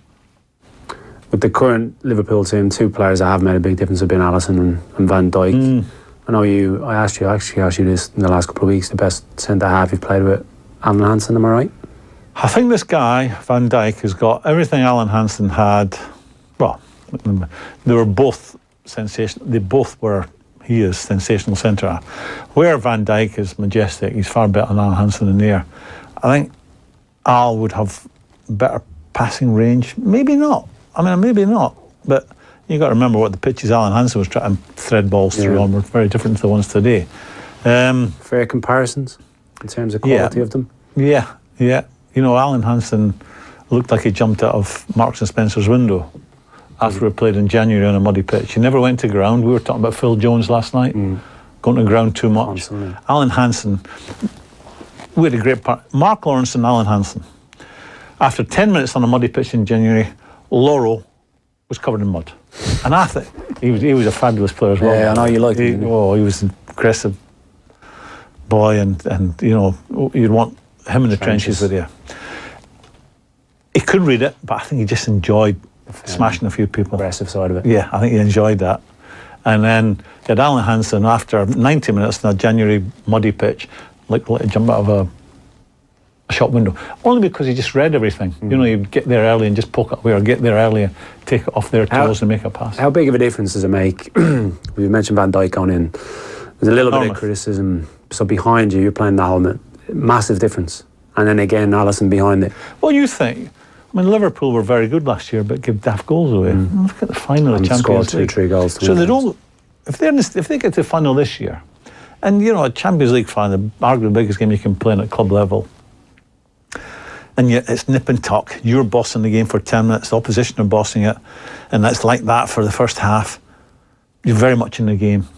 No one's making a rick. But then look what happened to Liverpool last year. The goalkeeper had one. Right away, you're like that. Pfft, not a game. And that spreads through the team. I go back to my last year at Liverpool, 84. We won the treble. Russia was winning us games 1-0, 2-1, 2-0. We were a really tight outfit to play against. So one year you conceded about 14, 15 goals? That was with Clement goal. That was early 80s. That was at 80 or 81. But, you know, if you've got to be tight, and Liverpool now can win games. Liverpool conceded against Napoli for me on Tuesday night, if it had been last year. It's Graham Sinnes on the Keith Andrews Show. Full thing available up on offtheball.com. Alan Quinlan, big Liverpool supporter. I am, yeah. Thank you. Bit of a hero, is he? Yeah, he is, and I think he's a good pundit as well. He explains the game pretty well. Got rid of a few of the Irish players though, to Liverpool, so I wasn't happy with that. But no, I'm a Liverpool fan, and I like Souness listening to him. We've just been having a conversation with David Conn at The Guardian there about the Gareth Farrelly story that's on the back page of The Guardian this morning in relation to bullying that would have taken place during his career, specifically at Aston Villa, and specifically in relation to Kevin MacDonald. And we'd brought up the point about how we speak to people all the time who speak about that type of behaviour, some of them in a positive sense, it has to be said, and it isn't, that isn't everybody's experience, clearly. What was your experience of, was that? But it's probably the same, Adrian, across the workforce, you know what I mean? There's always a boss or a manager who's probably giving someone a hard time, and it's obviously it's an issue, and a shocking one, I think, from Gareth Farrelly. I was shocked when I read the story. And there's obviously he's probably this is his policy, and this is the way he treats guys, Kevin MacDonald. And you know, I think I saw some of the words in the piece about, you know, old school, and Gareth Farrelly rejects the term old school kind of coaching, that you break someone down to build them back up again. He was breaking them down, but not building them back up again, which was his mentality. And I've seen that in rugby where guys get challenged. They get a rollicking for underperforming, they get dropped off teams, you might be threatened with, because there's a lot of uncertainty in rugby, particularly when I started off, where you might get a year contract and that's it, you don't know where you're going. But there's a difference between bringing somebody in and saying, listen here, you weren't up to it at the weekend. Yeah, there is, yeah. Versus like humiliation and... Yeah, I've never seen it to that extent on a rugby environment. Have you heard, having been around the game? Yeah, I've heard of some stories in Ireland of players who struggled in some of the provinces with some of the overseas coaches at times. I have to be very careful the way I say this. I know Michael Cheika, when he came into Leinster, had to try and change the culture. The culture of Leinster they were the lady boys. And, you know, how do you change that culture? You try and bring in hard-nosed people, you try and increase the work rate, you try and make them more resilient and stronger, and maybe change the way they go about training and all that stuff. It's a big package. Some guys struggled with that intensity that he brought, and that change and adaptability he was trying to bring himself. And there's some guys who left that environment who maybe were frozen out a little bit. And, you know, we've heard Andy Dunn talk about not having really any relationship with Michael Cheika. I like Michael Cheika. I probably would have clashed with him if he was a head coach, but I probably would end up being quite close to him and have an admiration for him, because I just like his personality. I see some similarities and a bit of a connection maybe. He's very, very passionate, and I know myself from playing on the field, when you have that kind of intensity, that passion at times, it can be misconstrued in the wrong way, and you can offend people. I offended teammates and referees and opposition players and everything. There's a difference between offending people. So I have to be very careful. I don't think he, intentionally kind of bullied people but I think the environment was very strict, and if you weren't kind of in the mix, he probably didn't have time for people on the fringes to mollycoddle him a little bit. So I've heard. Yeah, and we're not saying that Michael Check. No, not at all. Not in the slightest. But I think that's the kind of closest I would have seen to a fairly intense environment where there was massive pressure to have change and become tougher and all that kind of stuff. And some guys have said it when they moved out of it, that they didn't get on with Michael, and I didn't get on with Eddie O'Sullivan for a period of time. Eddie was tough as well. He was tough on me. Did he bully me? No, he didn't. Did he have a cut off me every now and again? For sure. And I probably frustrated him. So there's just slight and a very, very low scale of but for any conflict, coach, when I started with Declan Kidney, like he was very good at managing the whole group, but he was tough on people as well, and he put a lot of pressure on us at times, and some people that affected him a little bit differently. I know it's nowhere near this kind of scale, but you need a certain amount of kind of bullying, if you like, from the coach, because they have to try and get the best out of guys, and you're managing a group of 25 or 30 people or 40 people nowadays maybe, and you've got to crack the whip a little bit sometimes. And that's where the difficulty comes in, right? Without naming any names, but that's where the difficulty comes in to the situation, because you might find that you're dealing with a group of 25 people and 22 of them react fine to sort of being negative criticism or constructive criticism. But if it badly impacts on whatever number of people within that group, then there just has to be some other way of doing it, right? Like that's... Yeah, absolutely. And I think that's good head coaches nowadays they're managers as well. They manage the environment, they get to know the players, and there's absolutely no doubt in my mind that you can't go around and mollycoddle everybody. You don't have time for that. And they're high intensity environments at this level, and sometimes guys fall away. They don't train hard enough. They're not as professional as they should be, particularly in the provincial setups. And I've seen that over the years in Munster, where guys were just not pulling their weight enough and not putting the effort levels in, and they got found out a little bit at times, and maybe their own desire wasn't there to put the 100% or 120% that you need sometimes into it, and they would have clashed with coaches, and it would have been. But sometimes it's interesting when he talks about confidence and self-belief, and I genuinely believe for any young person starting out in sport, or getting selected on a representative team or something, that can be an issue. When you come out of your club environment, like he came from home farm as a 17-year-old, it's incredibly challenging to go to England, to be dropped into but isn't it all the more reason that the likes of Gareth Farrelly, or maybe some of those players even that you spoke about that fell away from the game, maybe if they were dealt with in a different way, actually they'd still be there. 100%. And my point is, if the confidence and self-belief of that person is good, and that it's like being in school. You're going to get in trouble with the teacher some days, and the teacher has to manage that environment. And coaching and managing a group of people is similar to that, particularly young kids like Gareth is talking about, where you have a guy out in the field and he's continuously knocking you. That has an effect. It has an effect off the field as well, and that's why this is so important that it's highlighted.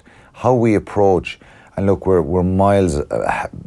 It's a complete different scenario nowadays, the way we manage and speak to people in coaching, and the fundamentals, the way we try and teach in coaching, and how player welfare and the welfare of the sports person is really important. But I think that underlying stuff is still part of the old culture in English football, where it's kind of, well, if you're not good enough and you're not showing me now, you're gone, and it's it's ruthless. It's very ruthless, and we've seen with the racism stuff, there's still a lot of underlying issues, and we've seen an investigation here that Aston Villa did nothing about, or the Premier League did nothing about, and that's probably the most damning part of it. Action has to be taken. Obviously, people would have to come forward and say this happened, but I think ultimately the Premier League, what can they do?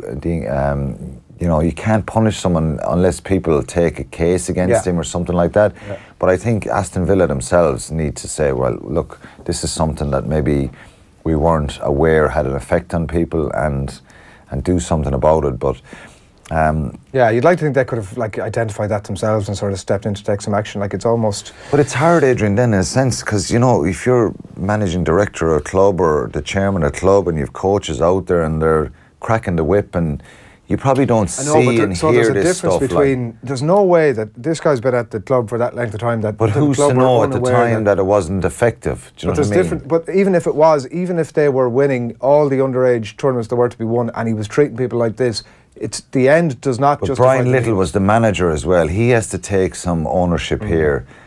He was the manager of the first team, so he was getting reports of Kevin McDonald at the time about his players in the B team and the under-23s and the under-21s and all that stuff, and they were continuously negative reports. He says he spoke to Brian Little and the reports were all bad from Kevin McDonald. Yeah. So he was playing for Ireland and not playing in the Villa first team. Everybody along the so he should have taken ownership, But I think everybody can take something out of this in modern day coaching, how you deal with people. And the thing I noticed in my time with Munster over the years is, if you're not picked in the team, you're not happy. And sometimes you're banging at the door and you're asking the coach, and then you start to dislike the coach, and he's this, that and the other thing, and you don't get on with him, and then you kind of fall into a group who's outside the selected players, and you think you get very negative in yourself. That can happen, and I've seen that happen to players, and psychologically it's hard to stay committed to that. And player management, how we speak to players is really important. And the thing I noticed over the years, Adrian, was the feedback. So you're getting information to say, well, look, here are your stats, here are your numbers, here's what's going on, here's your fitness levels. And you can't really go, well, I hate you, because the information is there in front of you. These guys were probably getting none of that. They were just getting abuse. And they were relying on, well, we want to see talent. We want to see him going out and play a training match and be brilliant. Whereas... But even if they weren't getting, look, it's a fair point, but even if they weren't getting, and we want to go on and talk about some of the games now, but even if they weren't getting that level of, which wasn't there back in the day, there wasn't that level of interaction, but there's still another way to deal with people that doesn't have to be constantly the stick. 100%, and it's physical abuse as well. So he's joining in the sessions and he's physically going after guys. And no, it's just, it stinks now that you read it. It does, it does. Some of the games we want to get into, particularly the Leinster and Munster games. Leinster Bath at the Aviva tomorrow evening. Bizarrely, you need two TVs in your house. It's ridiculous. Why has somebody scheduled these games for the same time? Anyway, phenomenal when you think that there's a slot available. The 7 or half 7 slot is available. It's a good way of targeting illegal streamers, actually, because you need 2 laptops for 2 illegal streams. So. Well, I mean, if you're bringing up that topic, it's. Oh, no, absolutely not. There'll be TV and laptops. Here, some of the players this week have spoken a bit about the flatness of Leinster last weekend and maybe some of the fallibilities. They obviously got the job done, but is there any concern now about Leinster and the path they're on here? That flatness that they had probably, and I suspected it might have happened. We nearly expect every time Leinster play now to be ultra dominant, don't we? And it's like bonus point wins. Yeah, and to not be troubled. When the previous couple of weeks when they beat Ospreys and the Dragons with second stroke, third string teams, you think the internationals just come back and slot back in and away you go again. But they hadn't played in a couple of weeks, and the emotional highs of November as well. So I think it took them a while to get up to speed. Then they're playing a team who know the champions are coming to town, and they're throwing the kitchen sink at it. So they still coped with that. No, they were fortuitous in the intercept try from Larmer, and the breakdown was a major issue. So yeah, like they were talking about, like Furlong was talking about a lack of intensity, a lack of hitting the collisions. A few of them have talked about it this week. One of the quotes from Furlong here: it was very hard to get into how we wanted to play. So what he's saying there is, my interpretation of it, it wasn't happening for them and they couldn't find a way to make it happen, and I'm almost surprised about that. Yeah, a little bit, and it's still part of, look, after round 1 there was some silly comparisons made with the All Blacks, and I think they admitted that themselves, Leinster, saying that let's not get carried away here.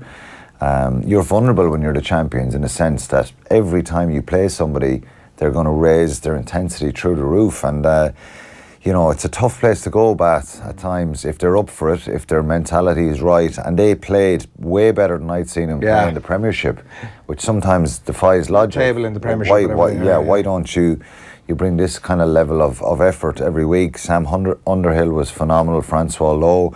They have a lot of good players, and I listened to Stuart Lancaster during the week, and he named some of the players, and I was kind of going, in the build-up, they are very good players, but collectively... and you think if they didn't get the try, it was kind of in the balance. Now, you just get the feeling when Leinster, when they're in a bit of trouble, when there's a bit of panic going on with this team, that they don't panic and that they can change gears and do something different in the game. I think they'll be a lot better this week. Bath are hanging on by a thread. Why do you think they'll be better this week? Is that based on Bath's I think approach, they'll be. I've played in teams before where you get a scrappy win and you're happy. It just shows the level that they're at now. An away win in Bath is a brilliant win, and they'll probably be just disappointed with their performance and the high standards they've set for themselves. Now, I hope Bath come and play and give it a real crack as well this weekend, and we get a good game. Because you don't want to see a one-sided affair where Leinster put 30 points in them and 30 or 40 points, which they're capable of. And maybe we're just expecting too much from Leinster. That was a brilliant away win last week, I think. When I look back at it, they had some issues that I think they'll probably fix, particularly at the breakdown. And, so we'll wait and see on that one. I think the intrigue is, and that we spoke about these back-to-back fixtures, it's hard to keep that level so high, the effort level for the 2 weeks in a trot, because it's a mental thing and a physical thing as well. So it'll be interesting to see how Bath approach it. There is some questions this week about second season syndrome coming off the heights of last season. Is it as simple as personnel? The idea that they've lost Season Asawa, they've lost Joey Carberry, they've lost Jordy Murphy, and players like Joe Tomane who've come in to replace them haven't exactly hit the ground running? I don't think they've needed Joe Tomane. I think Henshaw been out for a period of time. But like having that quality on the bench and in the squad, it does affect him a little bit. It does affect him a little bit, but they still have. Look, to be fair, on the last few weeks when they played those 2 Pro 14 games, you're seeing a raft of players coming through again. It's going to be harder. It's always harder to back up and win a competition because every team they play, they kind of have a target on their back, so it is a bit difficult. And if you're Murphy, Nasewa, Carberry, international players, quality players, it does have a little bit of an effect. So it is stretching them a little bit at the top end. I think in Pro 14 they can cope no problem.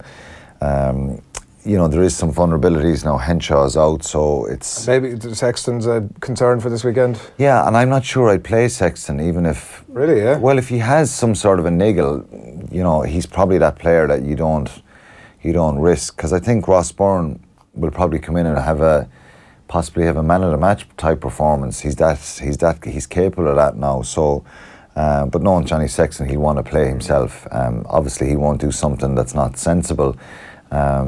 I just think they'll be a lot better. I just think they'll be able to. What Leinster have to do this year is maintain and manoeuvre their way through some of these tricky periods of time, because it's very difficult, and sometimes it is spoken about, but not a lot anymore. Is the amount of internationals they have away, and for them to adjust and change week after week and bring guys in and more guys out. Well, it's very difficult. From the coach's staff point of view, you're managing 2 or 3 different teams. Ultimately. Yeah, and that's why it's so difficult. So it'll be interesting to see how their approach is tomorrow. If Bath get a little foothold in the game and maybe we might see some of those vulnerabilities, then they may have issues about their performances and where they're at and dealing with the pressure that's there this year. But there's too many good players there to let this affect them, I think, and I think they'll get the job done. Are you on duty? Are you going to be watching these games, or what are you? I'll watch them, yeah. What game are you going to look at? I'll record one. Which one are you going to watch? I don't know. It's the worst sport in the world for dual screening. It's impossible. You could do it during the World Cup maybe, because you get peaks and troughs in soccer matches, but if you want to get a good analysis of rugby, you can't pick up who's carrying, who's tackling. You can pick up the major moments if that's what you're into, but and they're the things that I want to watch and stuff at the breakdown that maybe people just wouldn't stop and look at, and just body language of people and work rate and stuff like that. Is there a possibility you're watching the Leinster game over the Munster game? There is. and I'll probably record. I'll record one and watch it straight after. I know, but I want to know which one you're going to look at. I'm not sure yet. Which one? Well, you have to watch Munster live, Quinny. Well, no, that's your own call. Do you want me to make a video of me watching it? Yeah, that'd be good content. Well, the thing is, you watch the Munster one live because that's when you'll be emotionally invested in.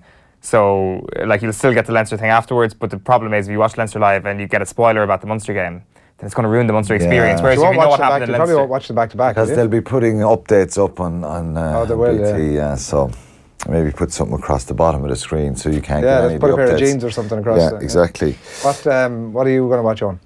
Munster. Oh, yeah. And obviously, if you want to support a team, watch them live. That's going to be tough from... you mentioned here, on that one, you mentioned the sort of late replacement out half coming in and potentially having a man in the match display. Like, maybe JJ took a lot of people by surprise. Yeah, he did. And look, he gets a bit of flack at times. He's undoubtedly a very talented player. I think he's probably not fulfilled his potential consistently. Yeah. I think he's had moments in games where he's just been fantastic. I think sometimes the decision making, is an issue for him, and maybe it's pressure he's putting on himself. So I just thought last week, in difficult circumstances, he just seemed to enjoy the game, and he's getting a bit more confidence back in himself. So that's a good thing. The disruption of having two-year backline pull out that close to the game. We were standing pitch side and Chris Farrell was running right behind me, warming up, and then a minute later I see him walking behind me with one of the physios heading in, and I was like, that doesn't look great. Maybe he's forgot the gum shield, or he's just getting a bit of strapping or something. And so it's a pity for him because he's away in France. It can be very physical and it can be a challenge. John Klein is a loss for him. The South African, he would have been a big, strong, physical guy. So I think they'll have a different type of physical challenge this week from Cass. Cass were deplorable last week, and frustrating. On that to basis, watch. was there, because they were so bad and Munster were so dominant, conversely to Leinster? I think it actually had an effect on Munster's performance as well, because they weren't trying to play. They were just hoofing the ball down the field every chance they got.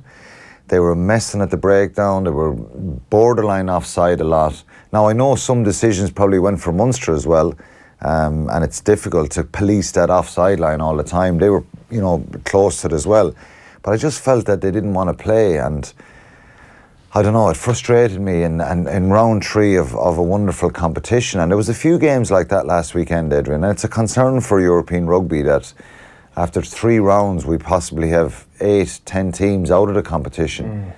Which is not what you want. You want a Champions League time thing and loads of games going to the never used to be the way either, round 6. No, and I don't know what the answer is. When there was 24 teams in it, it seemed to be always crucial games in round 5 and 6.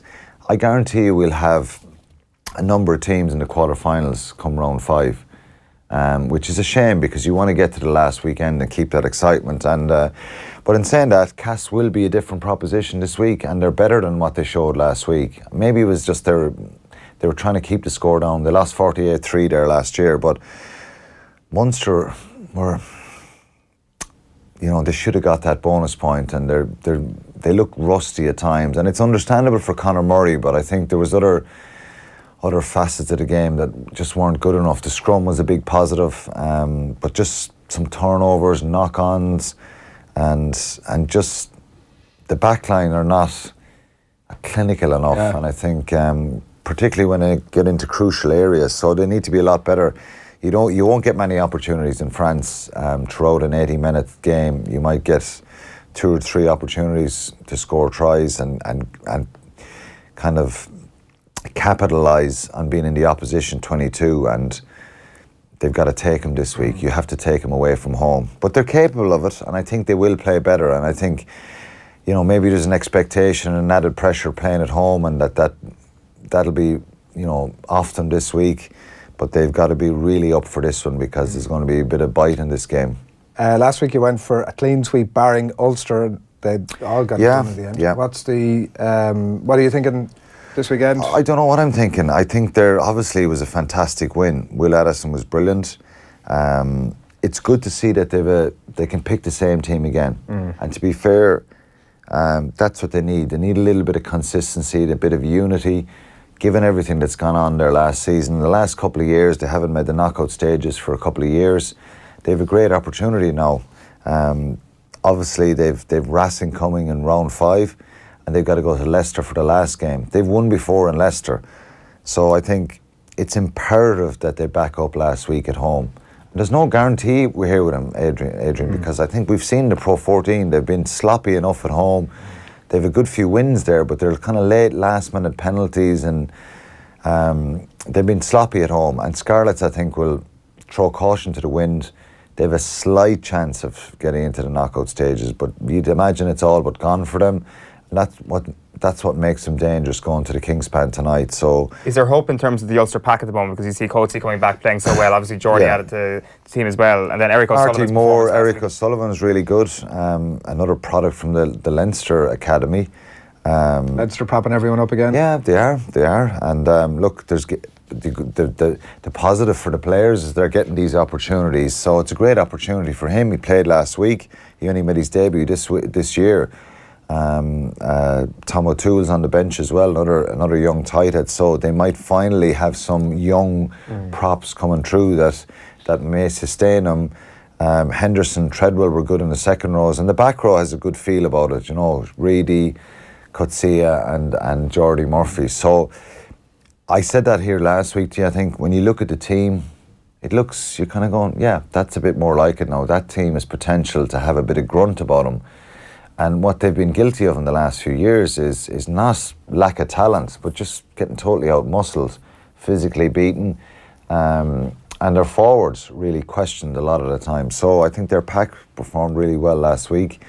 And there's a lot of potential in that back line if they get good quality ball to them. Before we let you away, Steve Hansen obviously looks like he is stepping away post the World Cup. And I mean, if only there was another New Zealand native who might become available just after the World Cup. Like, match made in heaven, right? Perfect timing. Yeah, look, it's ironic the way it's happened, isn't it? And I genuinely don't think there's no kind of ulterior motive here, kind of under planning or secret planning, scheming going on from anybody. They want to take an unbelievable level of choreography. Yeah, I think for Joe to finish after the World Cup, given what he said, I don't know if it'll happen. It's an opportunity of a lifetime, really. He left the door open during the week. He was at the Phillips Lighting Sports Manager of the Year Awards, and he was talking about, somebody said to him about, would you ever go back? And never say never was the response. Of course, yeah. Listen, he's achieved so much, and when he goes back to New Zealand and he's back home in his own environment, he may take that job and get involved with them, which is, we'll have to wait and see. But what's Raj telling you? He's got the inside line, hasn't he? There's talks of Robertson the Crusaders, and then Raj becomes the next Crusaders head coach. Is that the grand plan? Yeah, I don't know. I don't think it's his grand plan. I think he'll I think unless he gets a long-term scenario there, but and that they actually completely move there and stay there and set up shop for a few years rather than kind of going for 6 months and coming back for 6 months. But I don't know. Hansen has achieved a hell of an amount, to be fair to him. He's had a lot of good teams, going for 3 World Cups in a trot next year. So it'd be an incredible way for him to finish. So it'll be interesting to see. I'm sure that they'll, if they haven't been on already, that they'll be very, very interested in having Joe Schmidt. But I think Joe can sit back. The danger of not taking the job then is if somebody else comes in or they're there for 8-10 years, because the reality is, unless they don't usually go through a bad run, the All Blacks historically, that somebody could go in and be there for 8 or 10 years, and maybe he might miss that opportunity. Does Steve Hansen get the credit he deserves? Probably not, I think. No, he's won a Coach of the Year for so many years in the trot, and in fairness, he probably gets a lot of credit back home. But it's maybe we kind of expect, we don't laud his achievements as much because we go, well, it's the All Blacks. Of course, anyone could coach them and the players. But it's difficult to put that whole stuff together. It's not easy. So he had that experience with Wales, which was kind of up and down a little bit. then went in as an assistant. So he kind of learned the ropes, and he's achieved a lot with them, and they've been very happy with him. So he deserves a lot of credit for what he's achieved with the All Blacks. Winning those 2 World Cups, being involved. He was assistant in 11. Graham Henry was the boss there, but going to England in 2015, that was a difficult one as well, and they were just outstanding. Yeah, all right, we'll see how that unfolds later on. I was going to say later on in the year, but next year. Quinny, thanks a million for that, for the minute. Sit tight for a second. Owen's got one story that he looks surprisingly at me about, but we want to wrap up from, we missed out on earlier on. Yeah, I'm not sure if you saw this, but we were all obsessed when basically a GAA story makes its way around the world. Like, say, Aidan O'Shea and Gareth Brooks, that sort of marriage there. We get obsessed about it. This week, it's Dominic Cruz, the UFC fighter. We'll show you this picture. This is Kerry shorts, I'm sure the eagle-eyed amongst you will realise. Now, Niall McGrath has been on the case for us, trying to figure this out, and he's been speaking to somebody in Dominic Cruz's camp. Listen, I've got to ask you as well, there was a few things that tickled our notice today in orders of what Dominic Cruz has been posting on his social media channels. He's been pictured in numerous amount of posts with Kerry GAA shorts on. I know you've an Irish family line in turn. I think you guys are originally from Cork. Is that right? Your family? Cork, yeah. Galway and Cork. But tell me, fill me in on Dom's training shorts. What's going on? Kerry GAA. Right, so I wake up one morning and he comes into the living room and he's got a full kit on. It's not just the shorts. He's got the top, the long socks and the shorts. He comes in, I'm like, what the fuck, bro? I was a Kerry fan secretly and he's not telling me. Or he just like double short. Have you got a picture of him in the full kit? I actually have. You have to forward that on to us now, Brennan. You have to send it on to me on WhatsApp. You have to, 100%. I'd love to see that. That's absolutely hilarious. Brilliant story. Yeah, that's professional MMA fighter Brendan Loughnane. So he's wearing the full kit. Yeah. He's a full kit. Nothing wrong with that. Really? Nothing wrong with a full kit magician. That's what I call them. Is that the story? Yeah, that's it. This is just your tenuous opportunity to sort of mention Kerry GAA. Although, to be fair, we had a good conversation with him earlier on. He's a spectacularly famous person. Well, spectacularly famous. Where is he from? What, Dominic Cruz? Yeah. From the United States. Right, so what's... yeah, okay.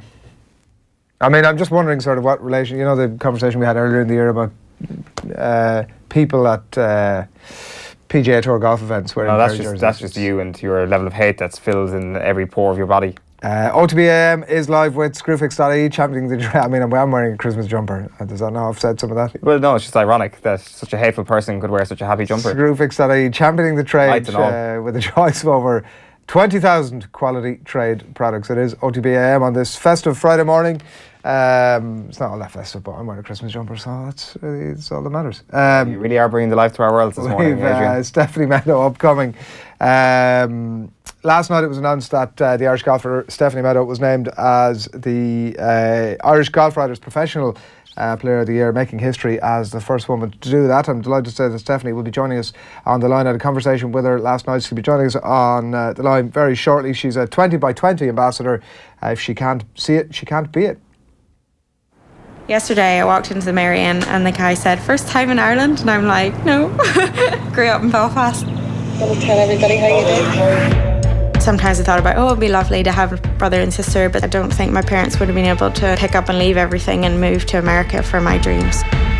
Whenever I was younger, I would sit in the car with my dad as he was getting lessons. He always used to say that by the time I was 12, I was pretty much kicking his butt. Stephanie Meadow to take the outright lead. He was ecstatic. I've never seen his face like that. He was beaming.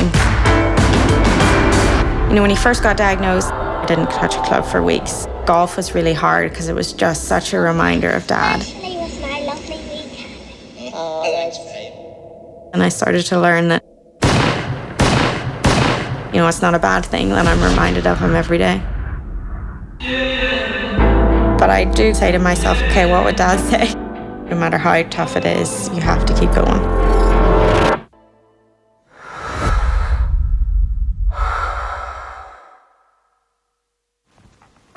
All right, it's to golf we go. Padraig Harrington, Rory McIlroy, Graham McDowell, Darren Clarke, Paul Dunne, Shane Lowry, Christy O'Connor Jr., Paul McGinley is a long list of all former Irish Golf Writers Association Professional Players of the Year winners, and all, of course, men. But last night, Stephanie Meadow added her name to that illustrious list of 41 men, and in doing so became the first female winner. I'm delighted to say that live on the line from Phoenix, Arizona, Stephanie joins us now, and congrats, Stephanie, an amazing achievement. Yeah, thank you very much. It's been great. I mean, have such a great year and then to be honoured with that award, and especially being the first female to do it, it's pretty special, and I think it says a lot about women's golf and Irish women's golf as well. Yeah, you're a 20 by 20 ambassador, obviously, as well, and the significance of the award in a sport like golf that I suppose hasn't always been welcoming to women, and in some instances still isn't. I'm sure the significance of that isn't lost on you either. No, not at all. I think it just shows how far we've come. 10 years ago, we had no pros out there, really. I mean, we might have had a few on the LET, but none on the LPGA, and none really good. So, it's very special. I think it opens doors for a lot of the younger girls coming up now, and it kind of just proves that, girls in Ireland can do it as well, because so many people, especially in the States, they always ask me, what's in the water in Ireland to produce all these fabulous players, but they're all men, so it's great to see that the water is obviously having an effect on women as well. Very well put. I'm sure for yourself as well, personally, regardless of the significance of it, I'm sure that it's something as well that, in terms of where you've come from over the last little while, and you've spoken to us in good detail over the last 6-7 months about the journey you've been on yourself, I'm sure personally as well, it must mean a lot.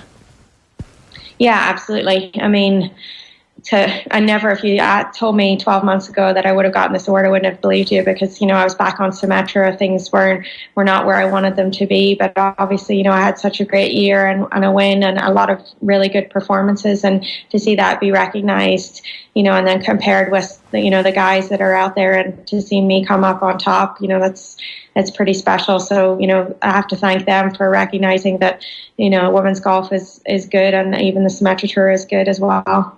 Yeah, you've spoken to us. I know you did a long piece with Nathan during the year about the loss of your dad, obviously, and the impact that had on you, the injury as well on top of that. Were there moments during that journey, Stephanie, that you kind of thought, geez, I'm not going to get back from this?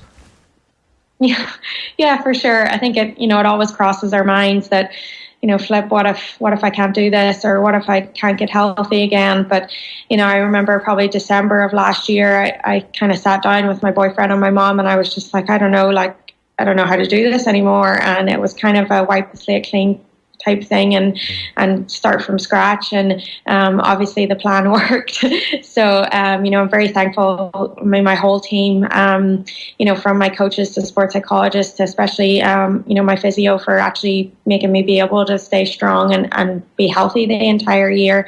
And then to all my sponsors as well, Investec and ATA, for actually letting me be able to get out on the course and play, because, you don't make a whole lot of money on Symetra Tour, and there's still big expenses. So to have that behind me is huge. When you talk about the plan, what was wrong, or what could you sort of point to that needed fixing? I decided to make a coaching change, and I guess I had gone away from what maybe I had done growing up and in the past in college years, and kind of gone a different direction technically, and just kind of said, you know what, I probably swung that way for a reason. So I kind of went more towards that again, more natural for me. So it was a pretty easy transition, because all I had to do was swing without thinking for a while and get back to it. So which was kind of nice. And then, mentally just staying strong. And I guess the plan for this year was to kind of sit down and say, okay, I'm going back to Symetra, but I can learn things. I can learn how to win again. I can learn to be in contention, and use those as positive things, as opposed to saying like, oh, crap, I'm on Symetra, this isn't what I'm used to. There's no gallery, there's no prize money, there's no caddy, there's lots of different ways you could be negative about it, but I really made an effort to be positive this year. Yeah, and just in terms of obviously your year ahead and the excitement of that, for all the opposite reasons, maybe some of the points you've just made there in terms of the crowds and the excitement and the coverage and all that sort of stuff. And you're obviously very confident that your game is in a good spot now heading into next year in a way that can carry you through with your LPGA tour card back in your back pocket. Yeah, absolutely. I think this year gave me a lot of confidence. It taught me a lot of things. That just because you're on the bigger stage doesn't mean you have to look at what everybody else is doing and say, oh, I'll do that or try this. You just stick to your guns and do what you do best. And, I can't wait. It's always been my dream to be on the LPGA and play really well. And, up until this point, I might have had a few good events, but I haven't had a great year on the LPGA. So I'm really looking forward to being able to, have a full schedule, have completely full status where I don't have to worry about whether, am I going to get in or am I not going to get in to certain tournaments and just go for it and have fun and have a blast. I think it really makes you appreciate the LPGA Tour once it's being taken away from you. So I'm definitely going to enjoy it. Yeah, and I'm sure you've got a whole bunch of goals as well. I'm sure your world ranking is one of those that you'll want to knock that into shape a little bit. Yeah. How competitive do you think you can be on the tour?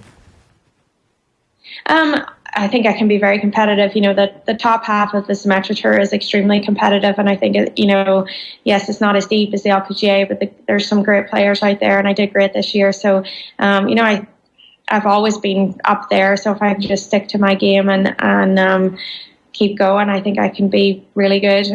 It's only the small little things that make the difference out there. Whether it's a few putts here or there or shot a tournament makes a huge difference. So I can't wait. I'm just ready to get back out. Yeah, we really look forward to following your progress as well. I have to say, I'm somewhat jealous looking at your back window there, Stephanie. It seems as if there's a little thing that we've seen a little bit here during the summer, but has disappeared out of our lives for the last while. Yeah. Listen, thanks a million for taking the call, and best of luck for the season ahead. Thank you very much. Stephanie Meadow there, who was on the line from Phoenix last night, 20x20 ambassador, and a momentous couple of days for her, having won the Irish Golf Writers Association Professional Golfer of the Year, and the first woman to do so in 40-odd attempts. 1976 that award started. That's pretty much it from myself and Eoin from this morning. No, pleasure, thank you. I didn't say it, I don't know what you're doing. No, the pleasure's all mine. And off the ball tonight, there is going to be build up to Liverpool against United, obviously the big game on Sunday. It's the 4 o'clock game. Friday night racing with Johnny Ward and Ger, and the jockey and trainer Dennis Hogan as well. He's going to be chatting to the lads, and on my screen here it says crappy quiz in brackets apparently, so I don't know, Tommy is assuming that that's maybe not happening. Owen, is it the crappy quiz happening? Because you're chief responsible for it. No. It's not happening. I was as in told you just haven't categorically it's not bothered happening. sort of writing a quiz. Fair enough. No, well, that tends to happen, doesn't it? Whenever I go away, the quizzes just don't happen. Yeah, no, I mean, nobody can trivia is replicate my the thing. quality that you bring There's a lot to of it. laziness here, and it's not coming from me. No, nobody can replicate the quality that you bring to it, Owen, is what's happening. Thank you. I was just trying to make you say that. Tomorrow's show on Off the Ball and News Talk, an extended show, 1 o'clock to 8 is the time tomorrow, and that's obviously to take in the Cast Munster live commentary. Conor Morris and Jeremy Davidson at the Stade Pierre Fabre with the full details of that game. On Sunday, Premier League live commentary from 1:30 is Southampton against Arsenal. Dave is going to be at that game in the company of Brian Kerr, and then at 4 o'clock it's over to Anfield for Nathan and Kevin Kilbane. Hopefully the ferry will have him in town in time for that one. Liverpool against Manchester United, and on the newspaper reviewer Marie Crowe and Alan English. You wouldn't want to leave another team at sea. Excellent, Owen. That is a perfect way to leave it. That's my last utterance for 2018. It's been a pleasure, Owen, broadcasting. You're not back next Friday? Course of the year. I'm not. No, you're on your own. Oh, okay. Tommy said he's not going to get any guests. You're just going to do an hour and a half soliloquy is what I'm hearing. But no, it's the best of me. Right, well, short show next week, folks. Oh, well, the quips just keep on coming this morning. Good morning, good luck. OTB AM. Thanks to Screwfix.ie, championing the trade with a dedicated call centre.